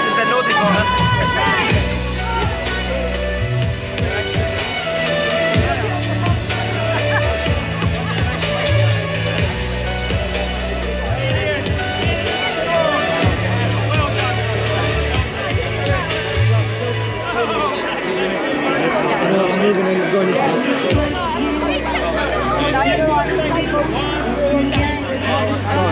Just can't hold it down.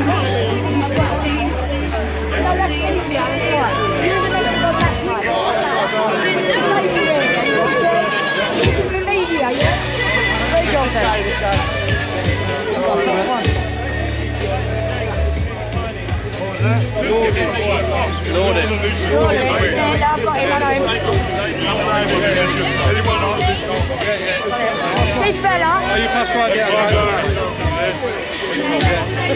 This fella. With him. I've done the list. Shall I give him a pass? Yeah. Pass this fella. Thank you, mate. Appreciate it.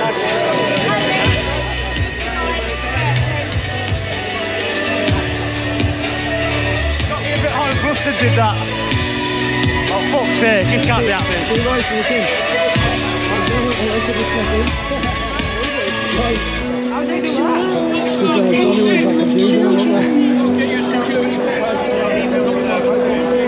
Enough is enough, we will be heard.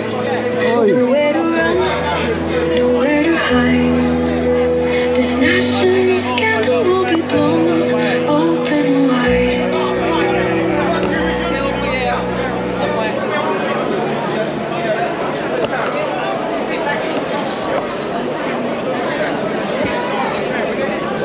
Come down. Get him out the park.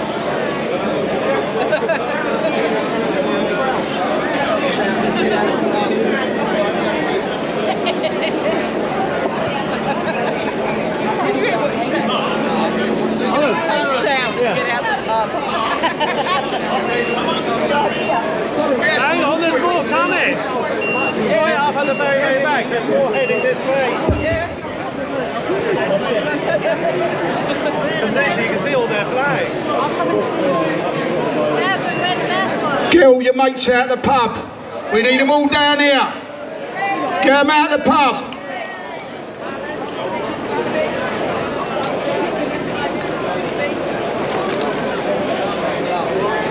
Ladies and gentlemen, I want you to give yourselves a big pat on the backs for coming today.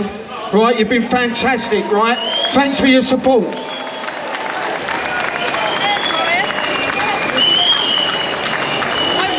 We launched the For the Children campaign on the 22nd of March this year, and we kept it a little bit low key. But today has been amazing, and I just want to thank you all for coming. We've got some amazing speakers. Please stay and listen to what they've got a story to tell, and I want you to listen to their story, yeah? The For the Children campaign We're not going away. We're here forever. We want to support all the survivors. The children of this country are our future. Yeah, we have to protect them. And if them lot back there ain't going to do it, it's our job to do it as parents and grandparents.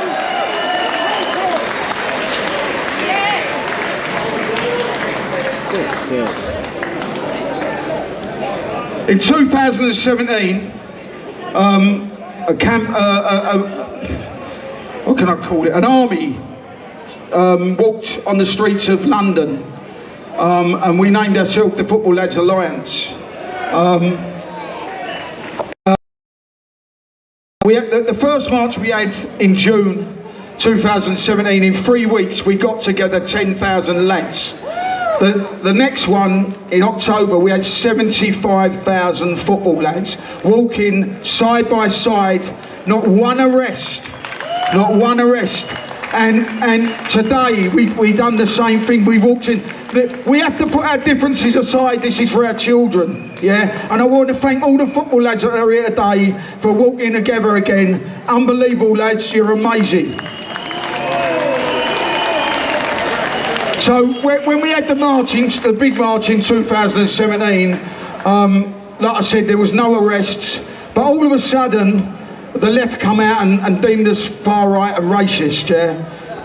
This ain't about race. This ain't about colour. This is about our children, yeah? And every single man and woman out there that has a preference for younger kids, doesn't matter what colour you are, doesn't matter what race you are, the For the Children campaign are coming for you. I'm going to hand you over to Justin. We've got some amazing speakers. Listen to what this man's got to say. Please stay and listen, yeah? And then we'll all go afterwards and we'll all have a drink together, yeah? Thank you for coming. Well, hello everyone. I'd like to reiterate what Phil just said. Give yourselves a massive round of applause. I doff my hat to every single one of you that put feet on the ground today or has put feet on the ground over the last 8 years that we, as football lads, have been campaigning for a national inquiry. We first started that in 2017, and there might have been the odd person doing it, but there weren't many. So there's a lot of people that jumped on the bandwagon lately, maybe for political gains, but we were here in 2017 calling for a national inquiry. And what we did, that first march that Phil told you about, 10,000, and then the second one, 75,000 people on the streets, side by side, firms from all over this country, and concerned parents and grandparents, the same as today. Not everyone here is a football lad. We've got concerned parents and grandparents and children from all over this country, from all walks of life, of all colour, here together as one people, one colour, one nation.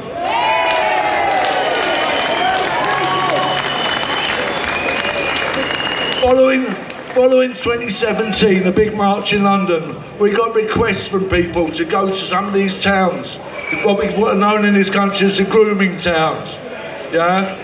And from Telford, Rochdale, Rotherham, there's 50 of these towns, maybe more all over Britain, with 250,000 kids that have been abused over the years. Well, this government and other governments, we're not about politics, we're not about any of these, because they've all let our children down, every single one of them. Let's hear that. So, ladies and gentlemen, we were asked to go to Telford, and we were asked to go to Rochdale, and we went, and it wasn't a weekend, these were weekdays. And unlike those people that you passed on the way here, who can't even get more than about 50 out, right, I call them pro-paedophile now, because that's what they are. They come out, they must like paedophiles. I don't get it. Do you get it? We're here, every one of us today, and we pay to come here, out of our own pockets.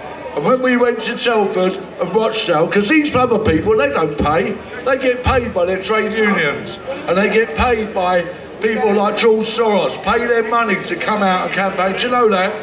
Every single one of you. Has anyone paid one of you lot to come here today? No, I didn't think they had. Why are we here? Because we care. because we care about what's happening in this country to our children. So when we went to Telford and we went to Rochdale, I think we empowered some of these young girls. I hope we did, because on the back of us going there, I was amazed when we were walking through Telford, all of a sudden what was 100 or 200 people on a weekday, when I looked behind, there was hundreds more, because the people from those towns and communities came out and they marched behind us. And they're marching with us today, ladies and gentlemen. Can I start off by applauding every one of these survivors, yeah, who are with us today, because they are so brave. They're the heroes. They're the heroes. These girls that have spoken out, yeah, that have had the courage to come here today, yeah, they're the heroes, yeah. Some other people like to take all the credit for all these things. Some of these political parties and that, as if they played a big part in it. I'm here to tell you they haven't. The people who played the biggest part are these survivors who had the courage and the strength to speak out, because it isn't easy. So give them a round of applause, please, every one of them.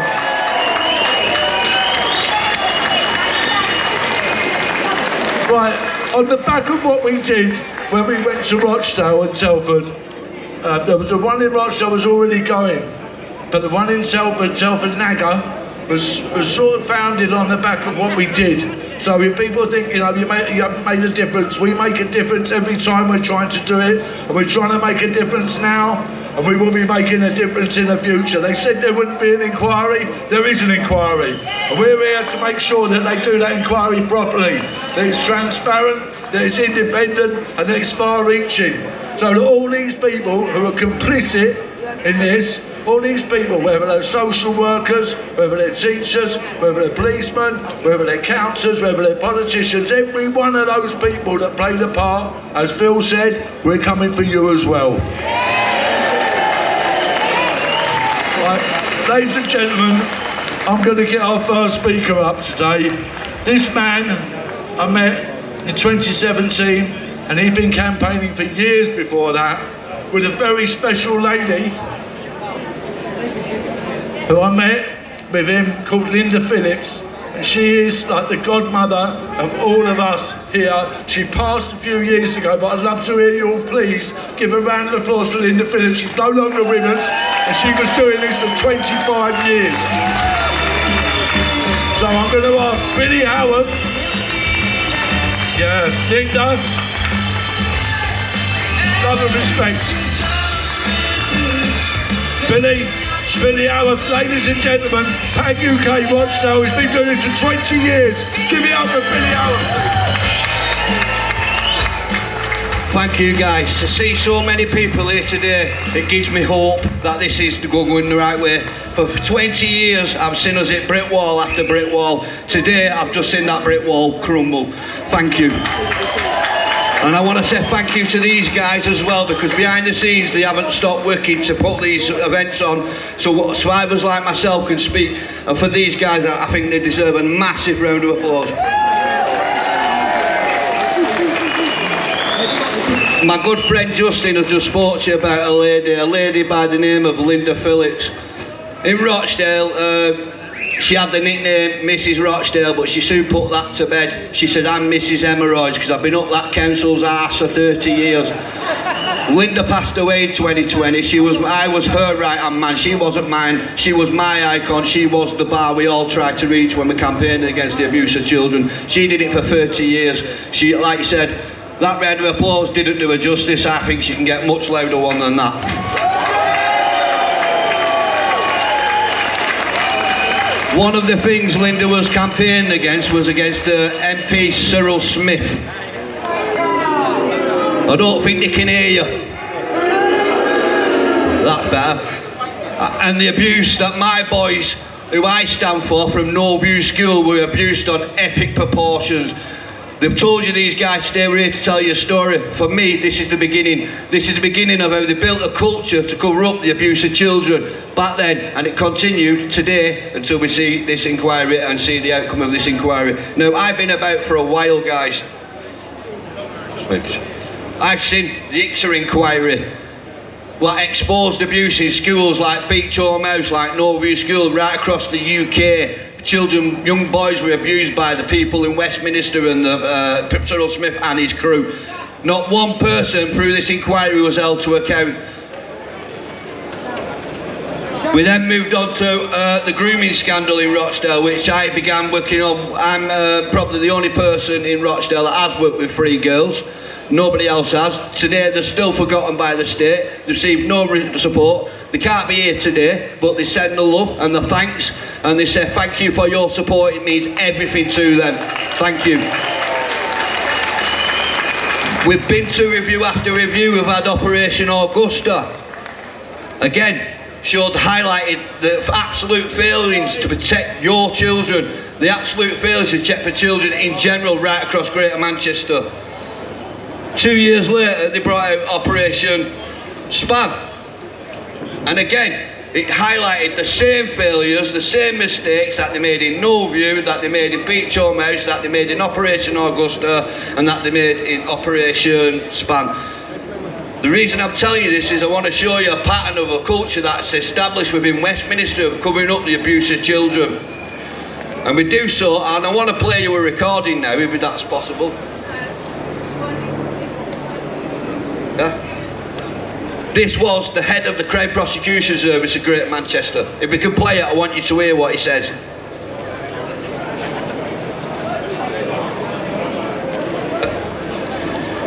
Just a few stats while we're waiting for this to go ahead. I want to remind you people of 4,000 children in the UK which were given police cautions for being prostitutes.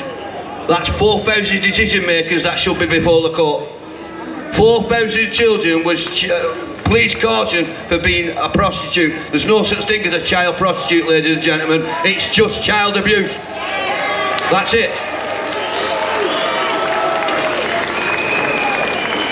Unfortunately, guys, we can't get the recording up. It's unfortunate, but it was Nazir Assal, and I'll give you a quote. These girls, there was a memo sent out by the Home Office that these girls' chaotic lifestyles were the reason for their own abuse. Therefore, it's our instruction that the police do not get involved.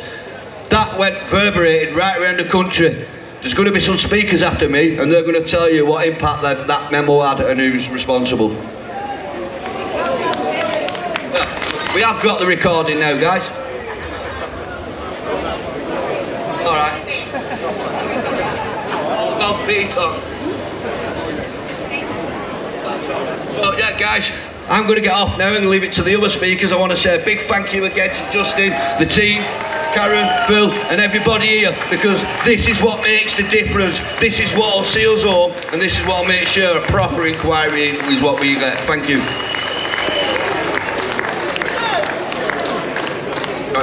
So what, I'm just going to lead in a little bit there from what Billy was saying, right? So if you understood this. So, in 2008-2009, a memo was sent out, right, to the chiefs of police of every force in this country.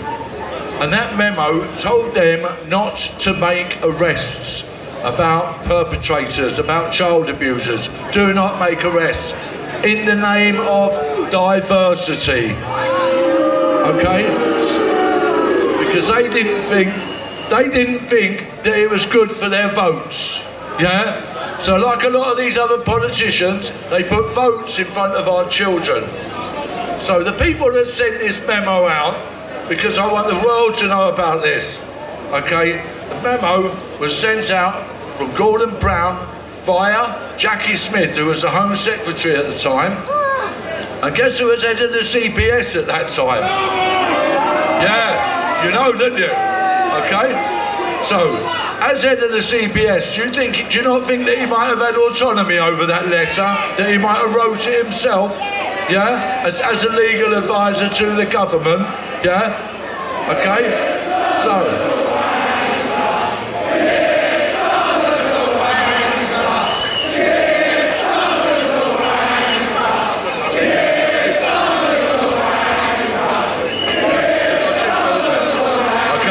So, right, so, sorry, right, so, yeah, Keir Starmer was involved, Jackie Smith and Gordon Brown, and they sent out a memo not to make arrests. Keir Starmer was in charge of the CPS from 2008 to 2013. Yeah? Have you took that on board?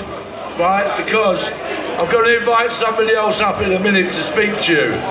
Because from 2013, on the back of that memo, not to make arrests, yeah? Between 2013 and 2016, in Telford alone, there was 713 allegations of child sex abuse. How many arrests do you think they made? Yeah, do we all hear that? How many? Yeah, hell yeah, none.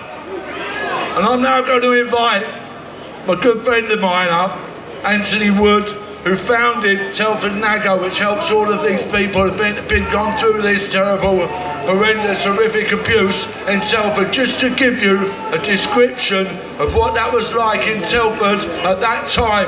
So ladies and gentlemen, please give it up for Anthony Wood from Telford NAGO, please.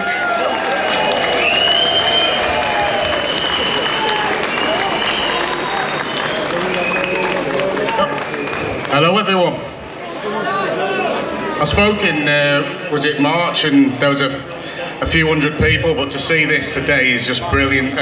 I want to start as well. My wife, who's a survivor, said a long time, all these people that turn out for Brexit, COVID, free speech, you know, where are they for the survivors? Well, here they are.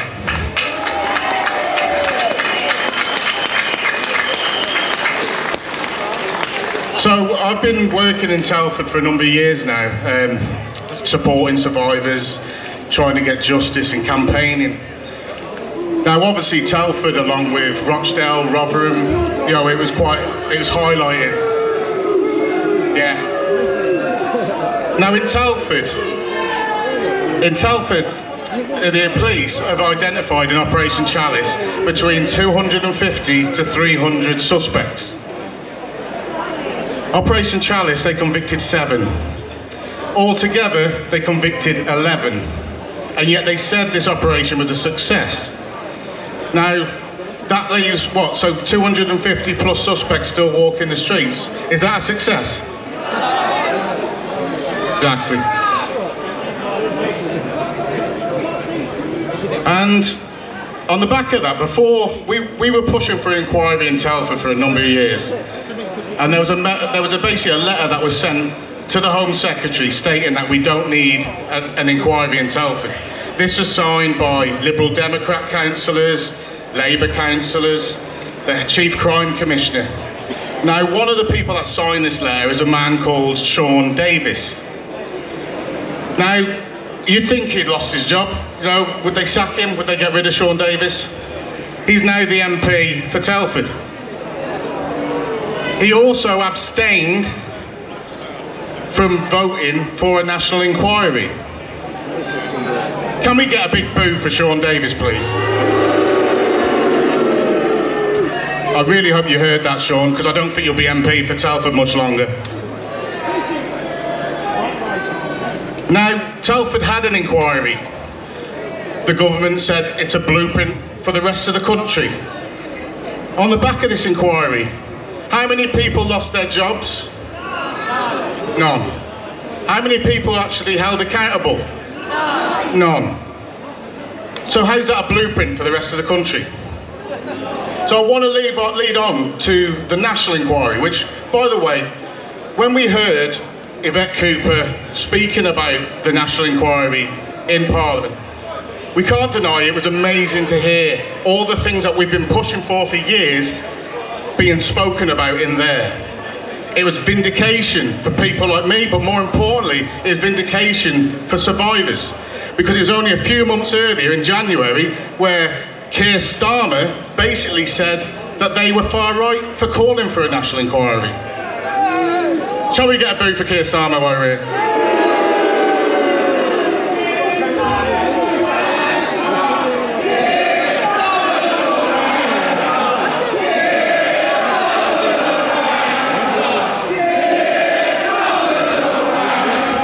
I don't think they quite heard you over there, even though they're not here. Let's carry on. Now, I just want to get into as well, it's not just, we talk about Labour, we talk about Keir Starmer, but it's not just about Labour. The Tories ignored it for 14 years. You know, they're now saying they need to do this, they need to do that, they need to do that. Well, what were they doing for the last 14 years? Nothing. They're all as bad as each other. They all try to play party politics. So, we need to ensure this national inquiry. For starters, we need the chair of the inquiry. We want someone, we can't trust our judiciary. We need someone, maybe a foreign judge. Who can you trust in our judiciary? No one.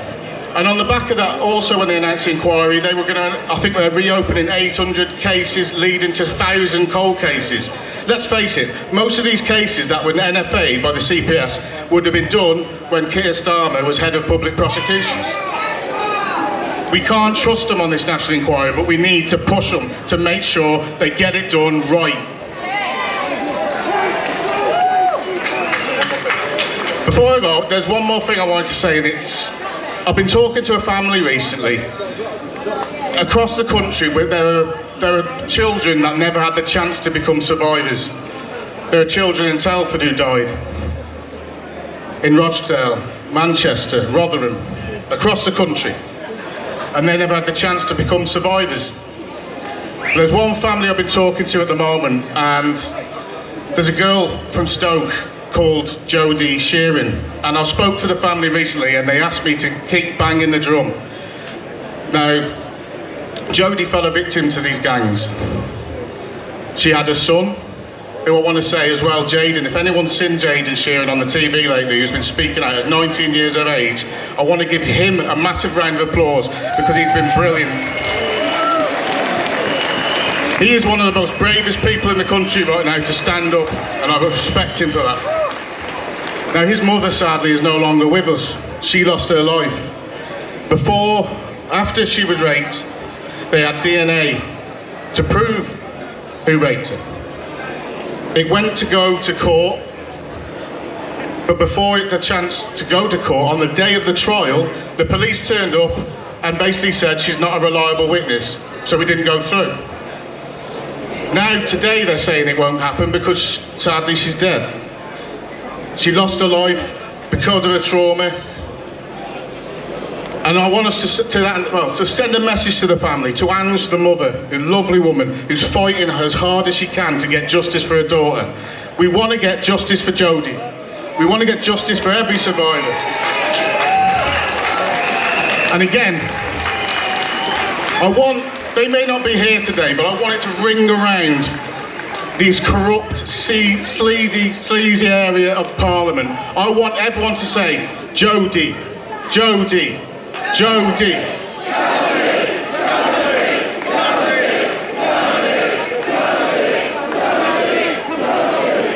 That's for you, Ange, mate. Love to the family. Thank you all. Speak soon. Give it up for Anthony Wood, please. Telford Nagger. Right, ladies and gentlemen, very important. Somebody's flying a drone above us, and the police are saying they'll shut us down if they don't take the drone down because it's over Downing Street. So whoever's got the drone, can you please take it down, otherwise they're going to shut us down. In Telford and in Rochdale, the next person I'm going to ask to speak to you is going to speak to you from behind the curtain here. She's probably the most famous survivor in the country. She was a victim of horrific abuse that she's going to tell you about. She's a survivor, and she's also a very, very big campaigner for what's going on in this country now. Ladies and gentlemen, please give a massive, massive round of applause for Elizabeth Harper, please.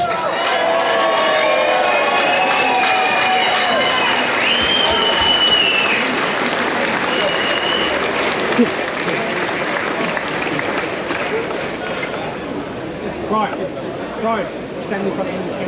Oh, sorry. 1 sec.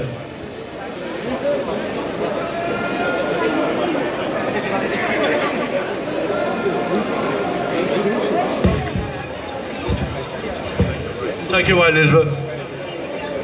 Hello everyone, I am Elizabeth and I come from a small northern town. Some people may have heard of it, may have never heard of it before the day of the 26th of August 2014, when my hometown dominated every news channel, every radio station, every newspaper, and everyone was talking about the day we become known as having the biggest child protection scandal ever seen in this country. We was known not just nationally but worldwide. My hometown is the infamous Rotherham. I am a grooming gang survivor of the Pakistani grooming gangs, and I am one of an estimated 1,500 plus children identified in the Alexis J report into Rotherham. One of those children that not only was abused, trafficked and raped, but was systematically failed on an industrial scale. Those that was paid to protect turned a blind eye blissfully and become complicit in the evil and horrendous abuse of children. I have always said the only reason they said sorry was because they got caught brushing this national epidemic under that big carpet they like to have as a belonging. They seem to push the narrative that Rotherham was somewhat a mistake. No, Rotherham wasn't a mistake, it was a conspiracy. Children were fed to the wolves while the perpetrators were allowed to roam free. I was abused over a period of 4.5 years. I won't go into the details, but please take a second to just imagine your worst nightmare times 1,000, and you probably still wouldn't get to the place what hundreds of children have experienced. The isolation, the fear, the normalisation of such abuse. I could go on forever, but those feelings are not what an adult faced. It was a child. Children should feel nothing but safety and to live a happy childhood. I have took the consequences of other people's crimes against me since I was 14. I am now 37. During my abuse, in just a period of 10 weeks, I was kept in a flat for the purpose of to abuse and rape me. During the 10 weeks, my parents contacted the police over 200 times. No action was taken until something changed one day. They decided to take action. They arrested my dad, not once but twice. His crime, he tried to get me out of the property that his daughter was getting abused daily. Looking back just at one event as an adult, how was that even right that during the period he was the only one made accountable for my abuse?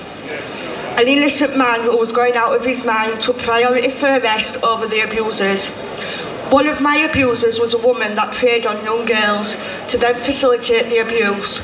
With high intelligence already gathered on this offender from 1999, that's 4 years before I became a victim. The intelligence was that this particular offender had set up a fake rape crisis hotline to lure girls into exploitation. This was shut down by South Yorkshire Police in 1999. Rotherham Borough Council gave her a taxi contract to pick children up from school. She went under 9 different names. The intelligence around her was to a very high level, but still she did what she did without no consequences. When the J report came out in Rotherham, some people may have felt anger and upset and so many other emotions.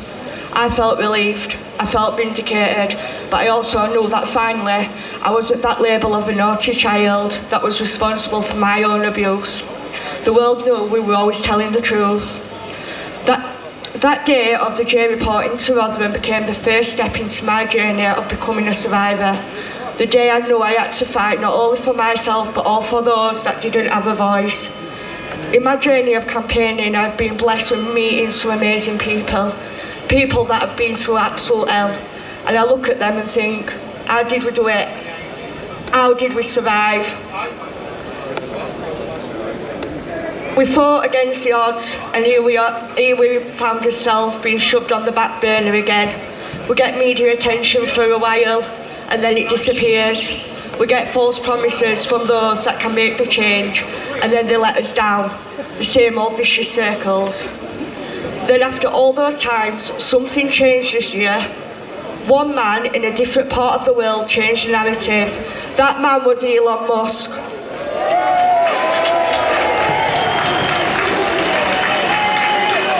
He gave us a voice once again. Our stories rose again. Then we saw a call for a national inquiry. and the government stood in Parliament, told the thousands of survivors and their families, no, your voice and your need for justice won't be heard or given. How is this right, and how can they justify such contempt against us? That justification was jumping on a far-right bandwagon and a dog whistle. Six full months they let us basically beg for justice, while blissfully insulting every single concerned person in this country.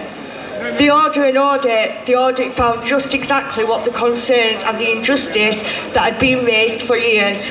We then saw a U-turn. We was allowed an inquiry. This is when the fight starts again. We must not let them rewrite history on Britain's darkest secret. We must never become silenced again. We need this to be done.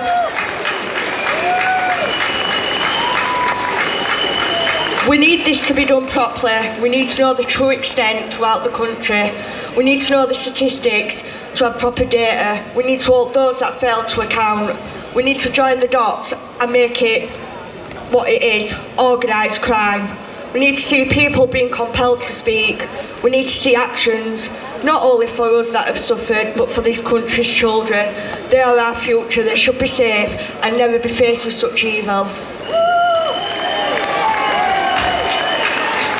No.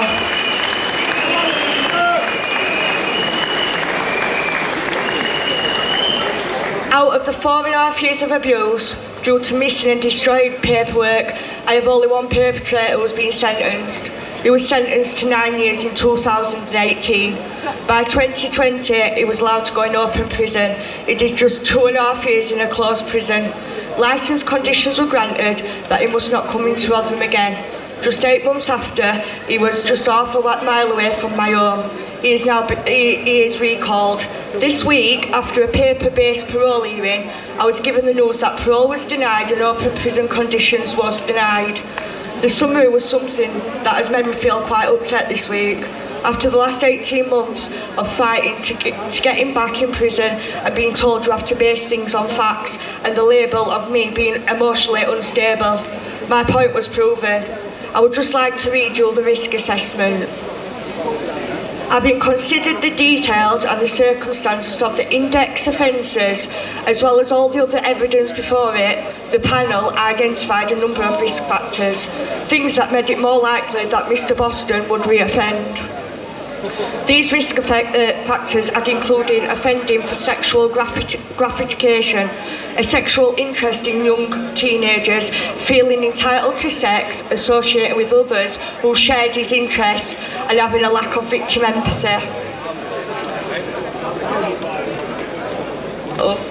I wanted to share it so people have an insight of how the system doesn't work. This man was let out on automatic release with the full knowledge that he was likely to reoffend again. He was left for 8 months to potentially reoffend against children. This isn't justice, this is covering up crimes against children. I just want to say a huge thank you to every single person stood here today. Today you took part in making a stand for the children of this country, but you also gave a little bit of hope to every single survivor in this country that their voice will still keep being heard.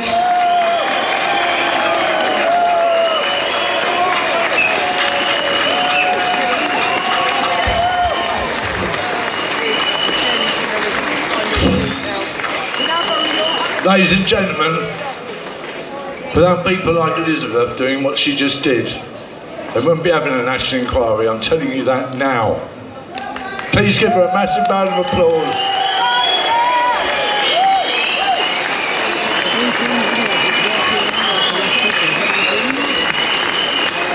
Right, most of the time, I think most of the time, people hear the word grooming or grooming gang, and yeah, they may well associate it with the grooming towns, and be that what people sometimes describe it as Asian, Pakistani. Not all groomers are Asian or Pakistani. Let's have it straight. The Catholic Church, the Church of England, they've all been guilty of it over the years. Yeah, so let's not just sit here and call one thing out, because all these people over the years have been guilty of doing this. Yeah, so yeah, don't pigeonhole it. We'll call it. Yeah. So when you think of grooming, and you think of grooming gangs, they're not all like that. Sometimes It might be that little nice man that you've known for years and years and years, and you've let him look after your kids, yeah? And you think, what a lovely man, and the whole community likes him. The next speaker that I'm going to invite up to speak to you is going to tell you a story about this. Her child was abused, she killed the perpetrator, and she went to prison for it. I'm not applauding that. I'm not applauding that. I'm not saying applaud that, but, ladies and gentlemen, this lady, right, is next up, is going to talk to you also about a campaign that we want you all to get behind. So please give it up, yeah. Sarah Sands, please, ladies and gentlemen.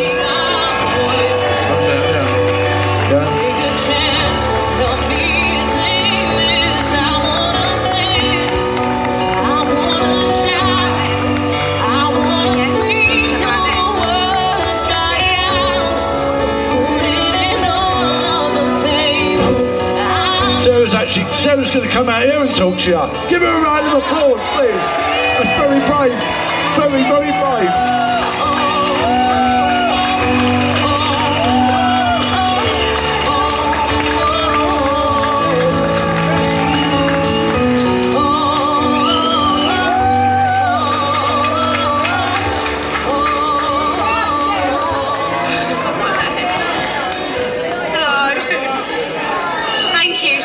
For having me. I don't know how much anybody knows about Della's Law, but I really appreciate your time so I can bring some awareness to it. For 20 years, those in authority have known about a loophole that has left our children vulnerable and unprotected. Due to the negligence in acting and finding a solution, children have been violated and murdered. Families continue to be ripped apart. It has taken an incredibly courageous woman to stand up and draw close to her those that will not back down or be swayed under big words and complicated legislations. Della Wright, who could not be here today, has been campaigning, fighting and gathering evidence for over 7 years to protect our children. Della has gained the support of MPs, multiple organisations and thousands of people.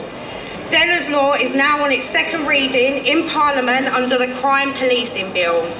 I have come here today as one of those families torn apart by this loophole, and my children were amongst the children that had been affected by this loophole that should have been closed 20 years ago when they found out Ian Huntley had changed his name to get that job as a caretaker in a primary school. In 2014, I was arrested for murder, our lives already torn apart by the actions of one man who had changed his name after 30 years of abusing children to evade exposure due to changing his name and getting a clean DBS check. In these terrifying cases, both Claire's Law and Sarah's Law are not fully protecting us. Parliament knows it, the authorities know it, and they have known it for over 20 years. I wanted to be here today as a reminder that as the proposed legislation is going back and forth in Parliament, that they remember we are real people with real traumas due to the authorities' neglect in closing this loophole. Della has wrote a book, Trapped, and is on social media as Della's Law if anybody would like any more information.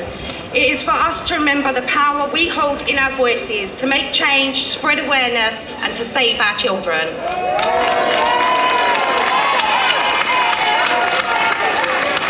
Ladies and gentlemen, give it up to Sarah Sands, please.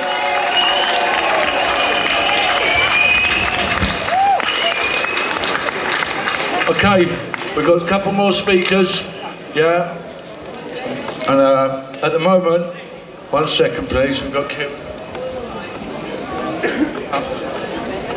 Ladies and gentlemen, we're going to hear from one more survivor here who's got another story to tell and has got another campaign for you to get behind. It's really important we get behind these campaigns. What she just said there about Ian Huntley, yeah? The fact that he was able to do that.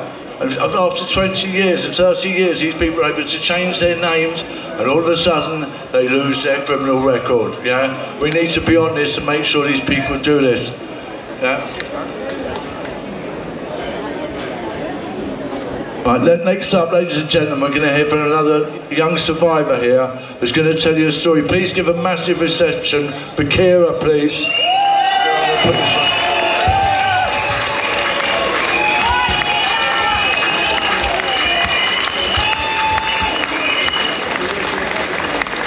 Hello. Hi, bear with me because I'm a bit nervous and it's my first time.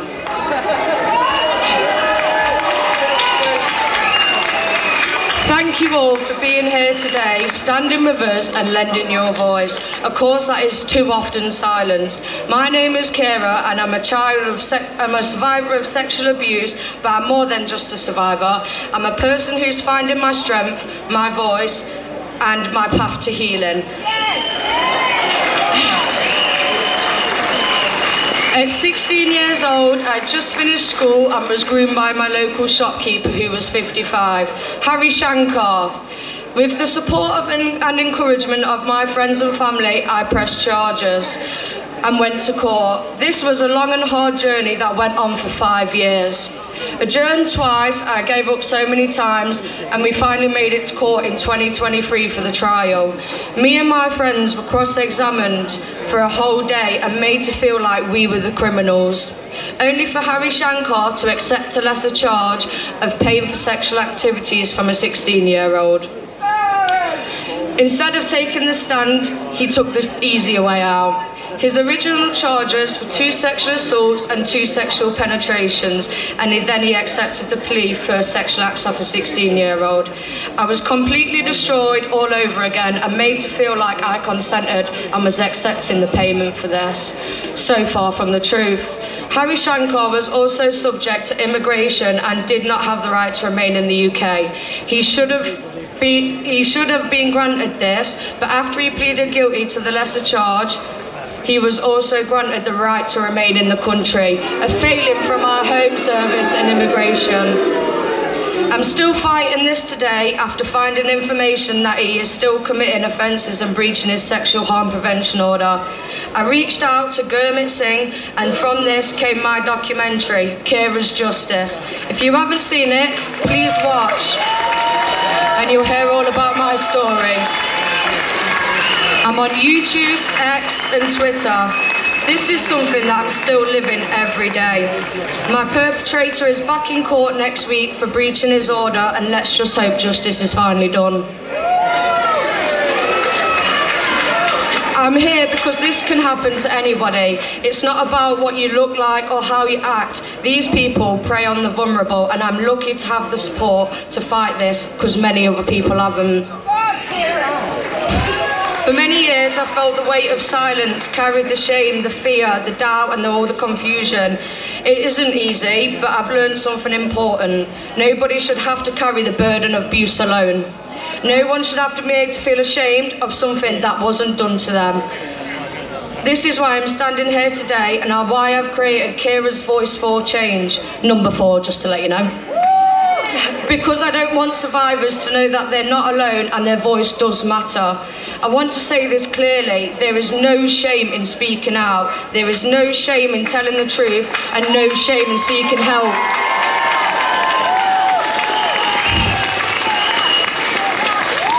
There's no shame in asking for support.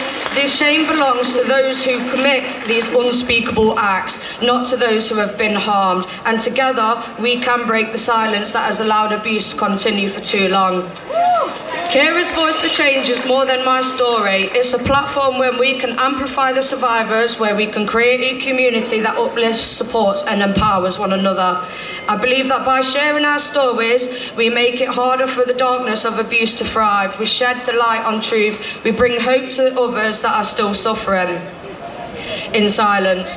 And I want to actually make a change, first by spreading awareness, and then I want to find a meaningful change. And I've decided the only way that we can do that is to change the law in England to ensure that perpetrators of a child's sexual abuse cannot accept a lesser plea deal and dismiss the impact of their crimes.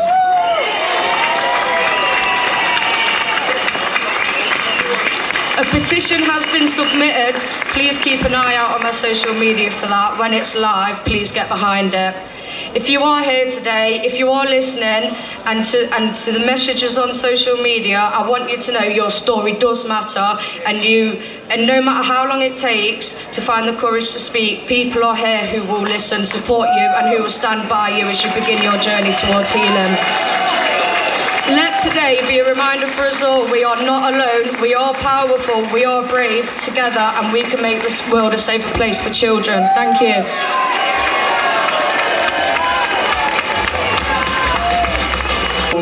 Phil Hickin, please give this man a round of applause. The amount of work he does, unbelievable. Phil's going to read something out to you. Give it up for Phil Hickin, please. Well, it's just a short statement that I want to read out. Yeah. Although we welcome the news of a full inquiry into the epidemic of child grooming rape gangs, let's not let ourselves be distracted away from the fact that Tommy Robinson was incarcerated for an airing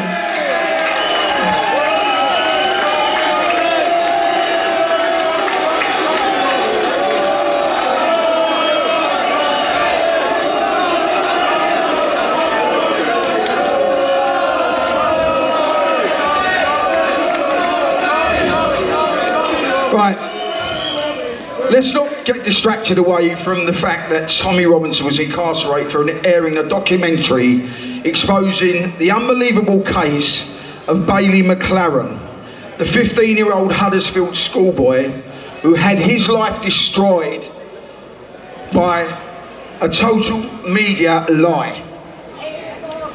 We suggest everyone here today should watch the documentary Silenced. If you haven't already had, and if you haven't already watched it, then please watch it. Make sure to share it to those who haven't. We demand a full investigation.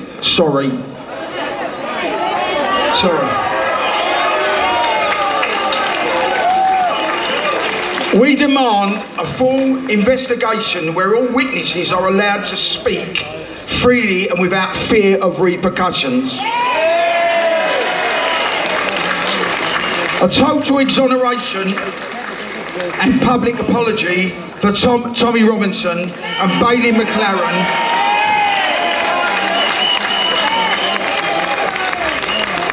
For Tommy Robinson and Bailey McLaren, who, let's not forget, who is still in hiding, purely because he defended his sister's threats of rape and violence.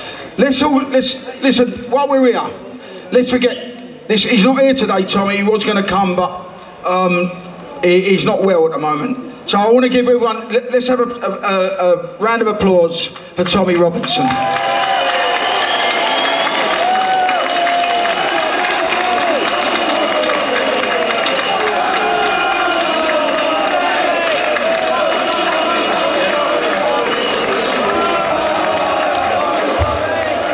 See ya.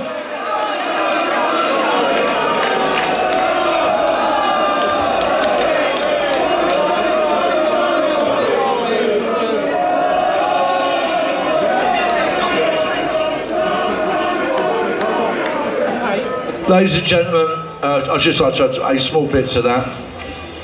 That man started the campaign, started campaigning, yeah, in 2009. Think about that, yeah. 2009, we've been doing it for a while, but that man's been doing a hell of a lot longer, and I think we should all doff our hat and thank him for what he's been doing for our children. Now, as Phil just told you, Tommy isn't well, and that's why he's not here today. But I'm now going to introduce a man that's been speaking all over the country for the last few years now, and is always very well received. He's a very good friend of Tommy Robinson's. I'm going to give you up now. Daddy, come and have a word, mate. Give it up for Daddy, please.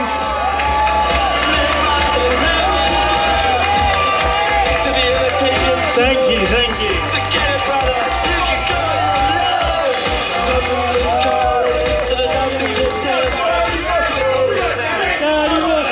Thank you.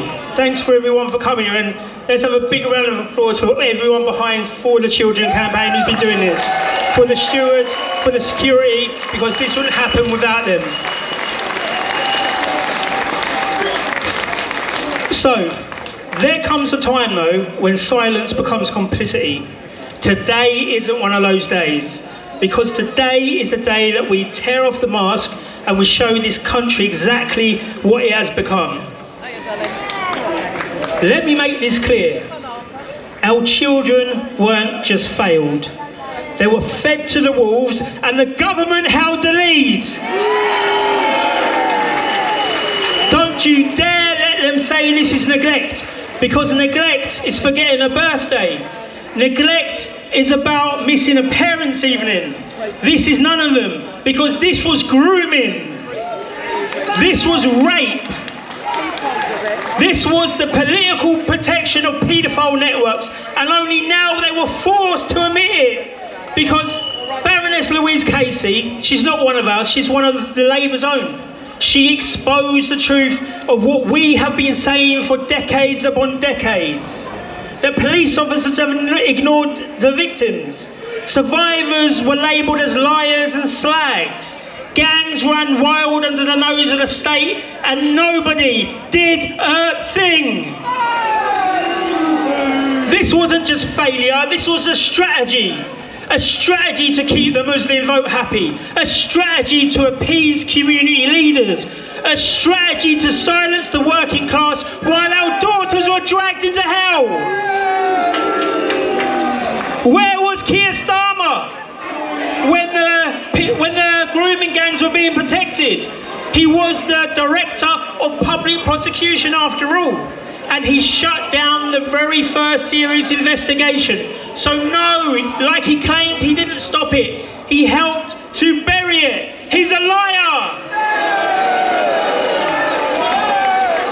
And where were the Conservatives? They were too busy hosting iftars in Parliament and grovelling to hate preachers while our children were getting groomed. And what now? They're going to hand out medals and tell us that lessons have been learned? No, they haven't. So we are not talking anymore. We are going to be demanding justice. I have multiple demands over multiple places because I don't play policy games, and I'm here to draw a line in the sand.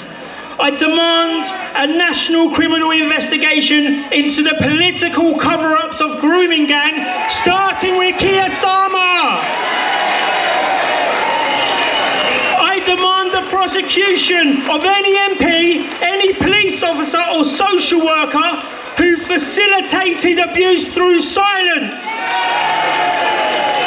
I demand grooming gang survivors receive state-funded trauma support, way above what they give the illegals and the asylum seekers. And I demand a public trials for the paedophile protection networks, televised, let the people see. And here's where I go further, because I demand the end of multiculturalism as a policy. It has failed. It has cost lives. It ends now. I demand remigration of anyone who refuses to adopt British principles. I don't care where they came from. If they treat our daughters like me and our country with disrespect, they can leave. I demand the end of Islamic supremacy in British public life. You want Sharia? Go to Saudi. Here we live under common law. Here our women and children come first. You see, what's going to happen now is the left and all the mainstream medias, they are going to incorrectly call this hate speech. So they want to play that game with me. Okay, good. I'm going to play it. Because yes, I hate evil. I hate paedophiles. I hate cowards who trade girls for votes. I hate lies disguised as tolerance. I hate the wolves in the suits. And I hate the silence in power. And if you don't hate this too, then you're part of the problem. So this will be a righteous hate. It's what built empires, and it's what defends the innocents. And to those over there watching in Parliament in Westminster, let me remind you this.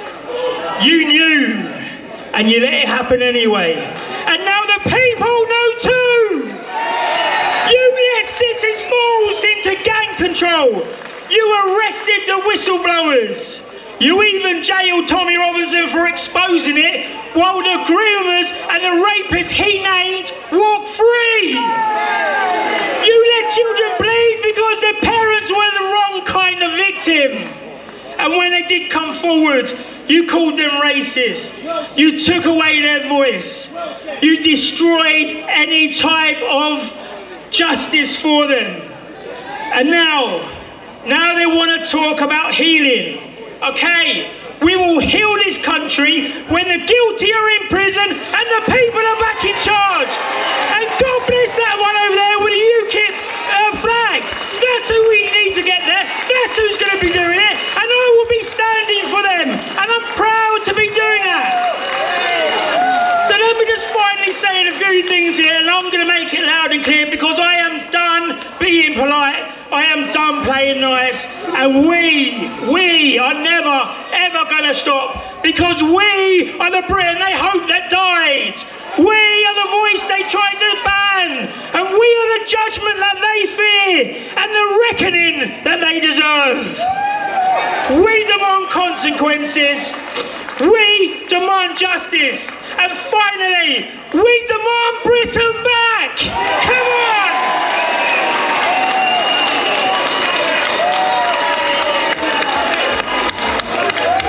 Ladies and gentlemen, give it up for Danny Roscoe.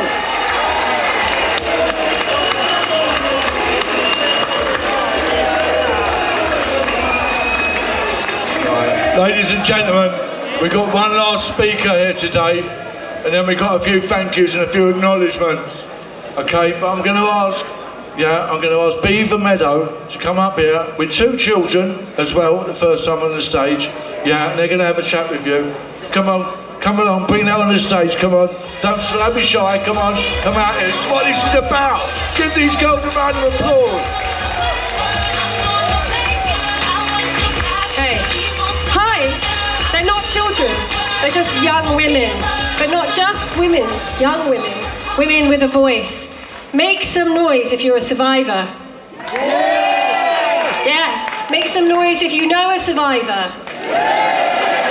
I'm a survivor, and I'm an ambassador for the Enough to End Rape social deterrent campaign. My perpetrator is a 3-time convicted child sex offender, and he's back in the community for a 3rd time. He has an offending history spanning 5 decades, starting in 1983, where he pleaded guilty in a court of law and walked free. He is an associate of Jimmy Savile, and he's back in the community after a 3rd conviction. I am angry. Who is angry here? And I'm the kind of person who, whilst I'm passionate and angry and could kill him, I'm not going to, because here we are taking action and advocating and doing our activism. And I want to tell you about this really important social deterrent initiative that Enough has come up with. And that's not me, that's Katie and Tom, but they can't be here today, so I'm representing the Enough. What it is self-testing DNA rape kits. We want every family in the country to have one of these kits at home next to their COVID kit, next to a pregnancy test kit and whatever else you test for at home. And you, if you don't want to go to the police, we're not saying instead of, we're saying as an alternative to, because let's face it, the police actually haven't been very helpful to survivors, have they? So we've come up with our own plan, and this is to give the power and some control and the narrative back to the survivors. This is survivor-led social justice, social deterrent. It's a kit you can swab within 48 hours of being attacked or raped. You can send it in an envelope, free post, to the lab, and your perpetrator's DNA will be held on file forever. So that when you're ready to go to the police, or if you want to, you can, because you've collected the data and it has to be collected within 48 hours. And most women and girls who have been raped don't really acknowledge it until days later, so they've missed the important 48-hour window. That's why everyone needs one of these self-testing DNA rape kits. What do you think? Do you think this is a cool idea? Can you believe we haven't had something like this? Because this technology has been available since the 1960s. Who doesn't want this kit in the public space? I'll tell you who. It's a government that sanctions, it's state-sanctioned gaslighting of victims and survivors to shut us up, keep us quiet, keep us disempowered, so that they can perpetuate their own political agenda or whatever it is they want to do. And we're saying we're not having it no more. Everyone needs to get one of these kits. There's a QR code. Give one to your daughter, to your grandmother, to your aunt, your sister, and all you football fans, all you men, get a kit and give it to one of your loved ones. So that way, you are very much a part of the deterrence against rape and violence against women and girls in our community. Thank you so much.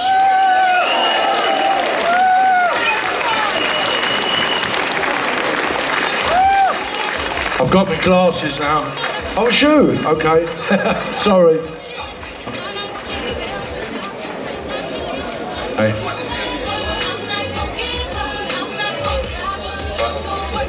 Ladies and gentlemen, right, I'm going to start doing a few thank yous and a few acknowledgements.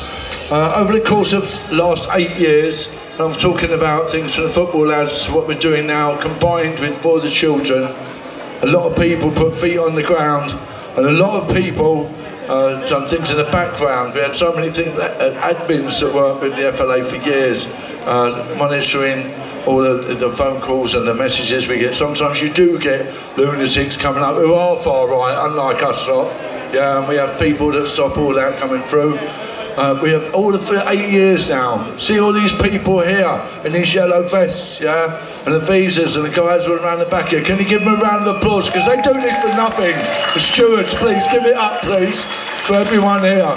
They've been doing it for years. They don't get paid, unlike these people down the road that want to come and do all these anti-protests. The pro-paedophile ones, I call them. Yeah, on top of that, we've got a lot of other people behind the scenes. So I'm going to ask some of them to get up so that you see some of these people are, because you don't see them. You won't see them like me and Phil today. They're all the people in the background who do so much work. Please come along. Give these people a round of applause because they work really hard. I see these people down here. Glenn, Phil, the SED boys. Where's my SED boys? Give these boys, see these boys here. They come and do security for us. They've been doing it for years. Phil, Greg, every one of you. I salute every one of you. Yeah. All these guys here, the media, the mainstream media don't cover this. These people here do. Yeah, and that's how people get to see it. And that's how, with the help of Elon Musk, Elon, salute you, mate. Give him a round of applause. I agree with that. Elon, I hope you're going to share this. I hope you share this around the world because you played a part in all of this and we acknowledge it and we thank you. And these media boys here, and boys and girls that are here, all of you, we appreciate it. There's a few other people I'd like to thank. There's a guy behind here, Will, come out here, mate. Will does the sound for us. Where's Mark? Mark, you here, mate? Mark, get yourself up here. See this lorry? He has kittens every time, he has murders, having to get this in. Ladies and gentlemen, give Mark a round of applause, please. HCV, here he is. Right. There's a few people, ladies and gentlemen, that aren't with us today, that started this journey with us. And so many to mention, but amongst Terry Houlihan, ladies and gentlemen, Simon Davis, you want to give it up for Terry Houlihan? Yeah? About his lad from Millwall, he was part of all this to start with.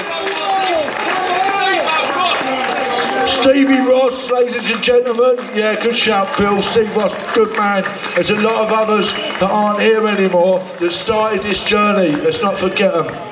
Okay, see these people here, right? Tony, Carl, Glenn, Greg, Phil, and Liam. Come around here, Liam. Liam films all this stuff for us. If you want to watch, catch up on this, Liam Galvin, go on YouTube. All these guys here, go and look at what they do. Yeah, give them a round of applause because they cover these events. They ain't getting paid to come here. Unlike all these mainstream media people, they turn up here and they do a bit of good. I salute every one of you. Thank you very much. lastly, but by no means least, and I mean by no means least, yeah? Every one of you people that's put feet on the ground for the last 8 years, yeah? That came to Telford, that came to Rochdale, that came to London, whoa. And in the background here, Mr. Singh, hello? Give this man a round of applause. Casino Sikhs, by the way. Yes, how are you, mate? Thank you for coming, yeah?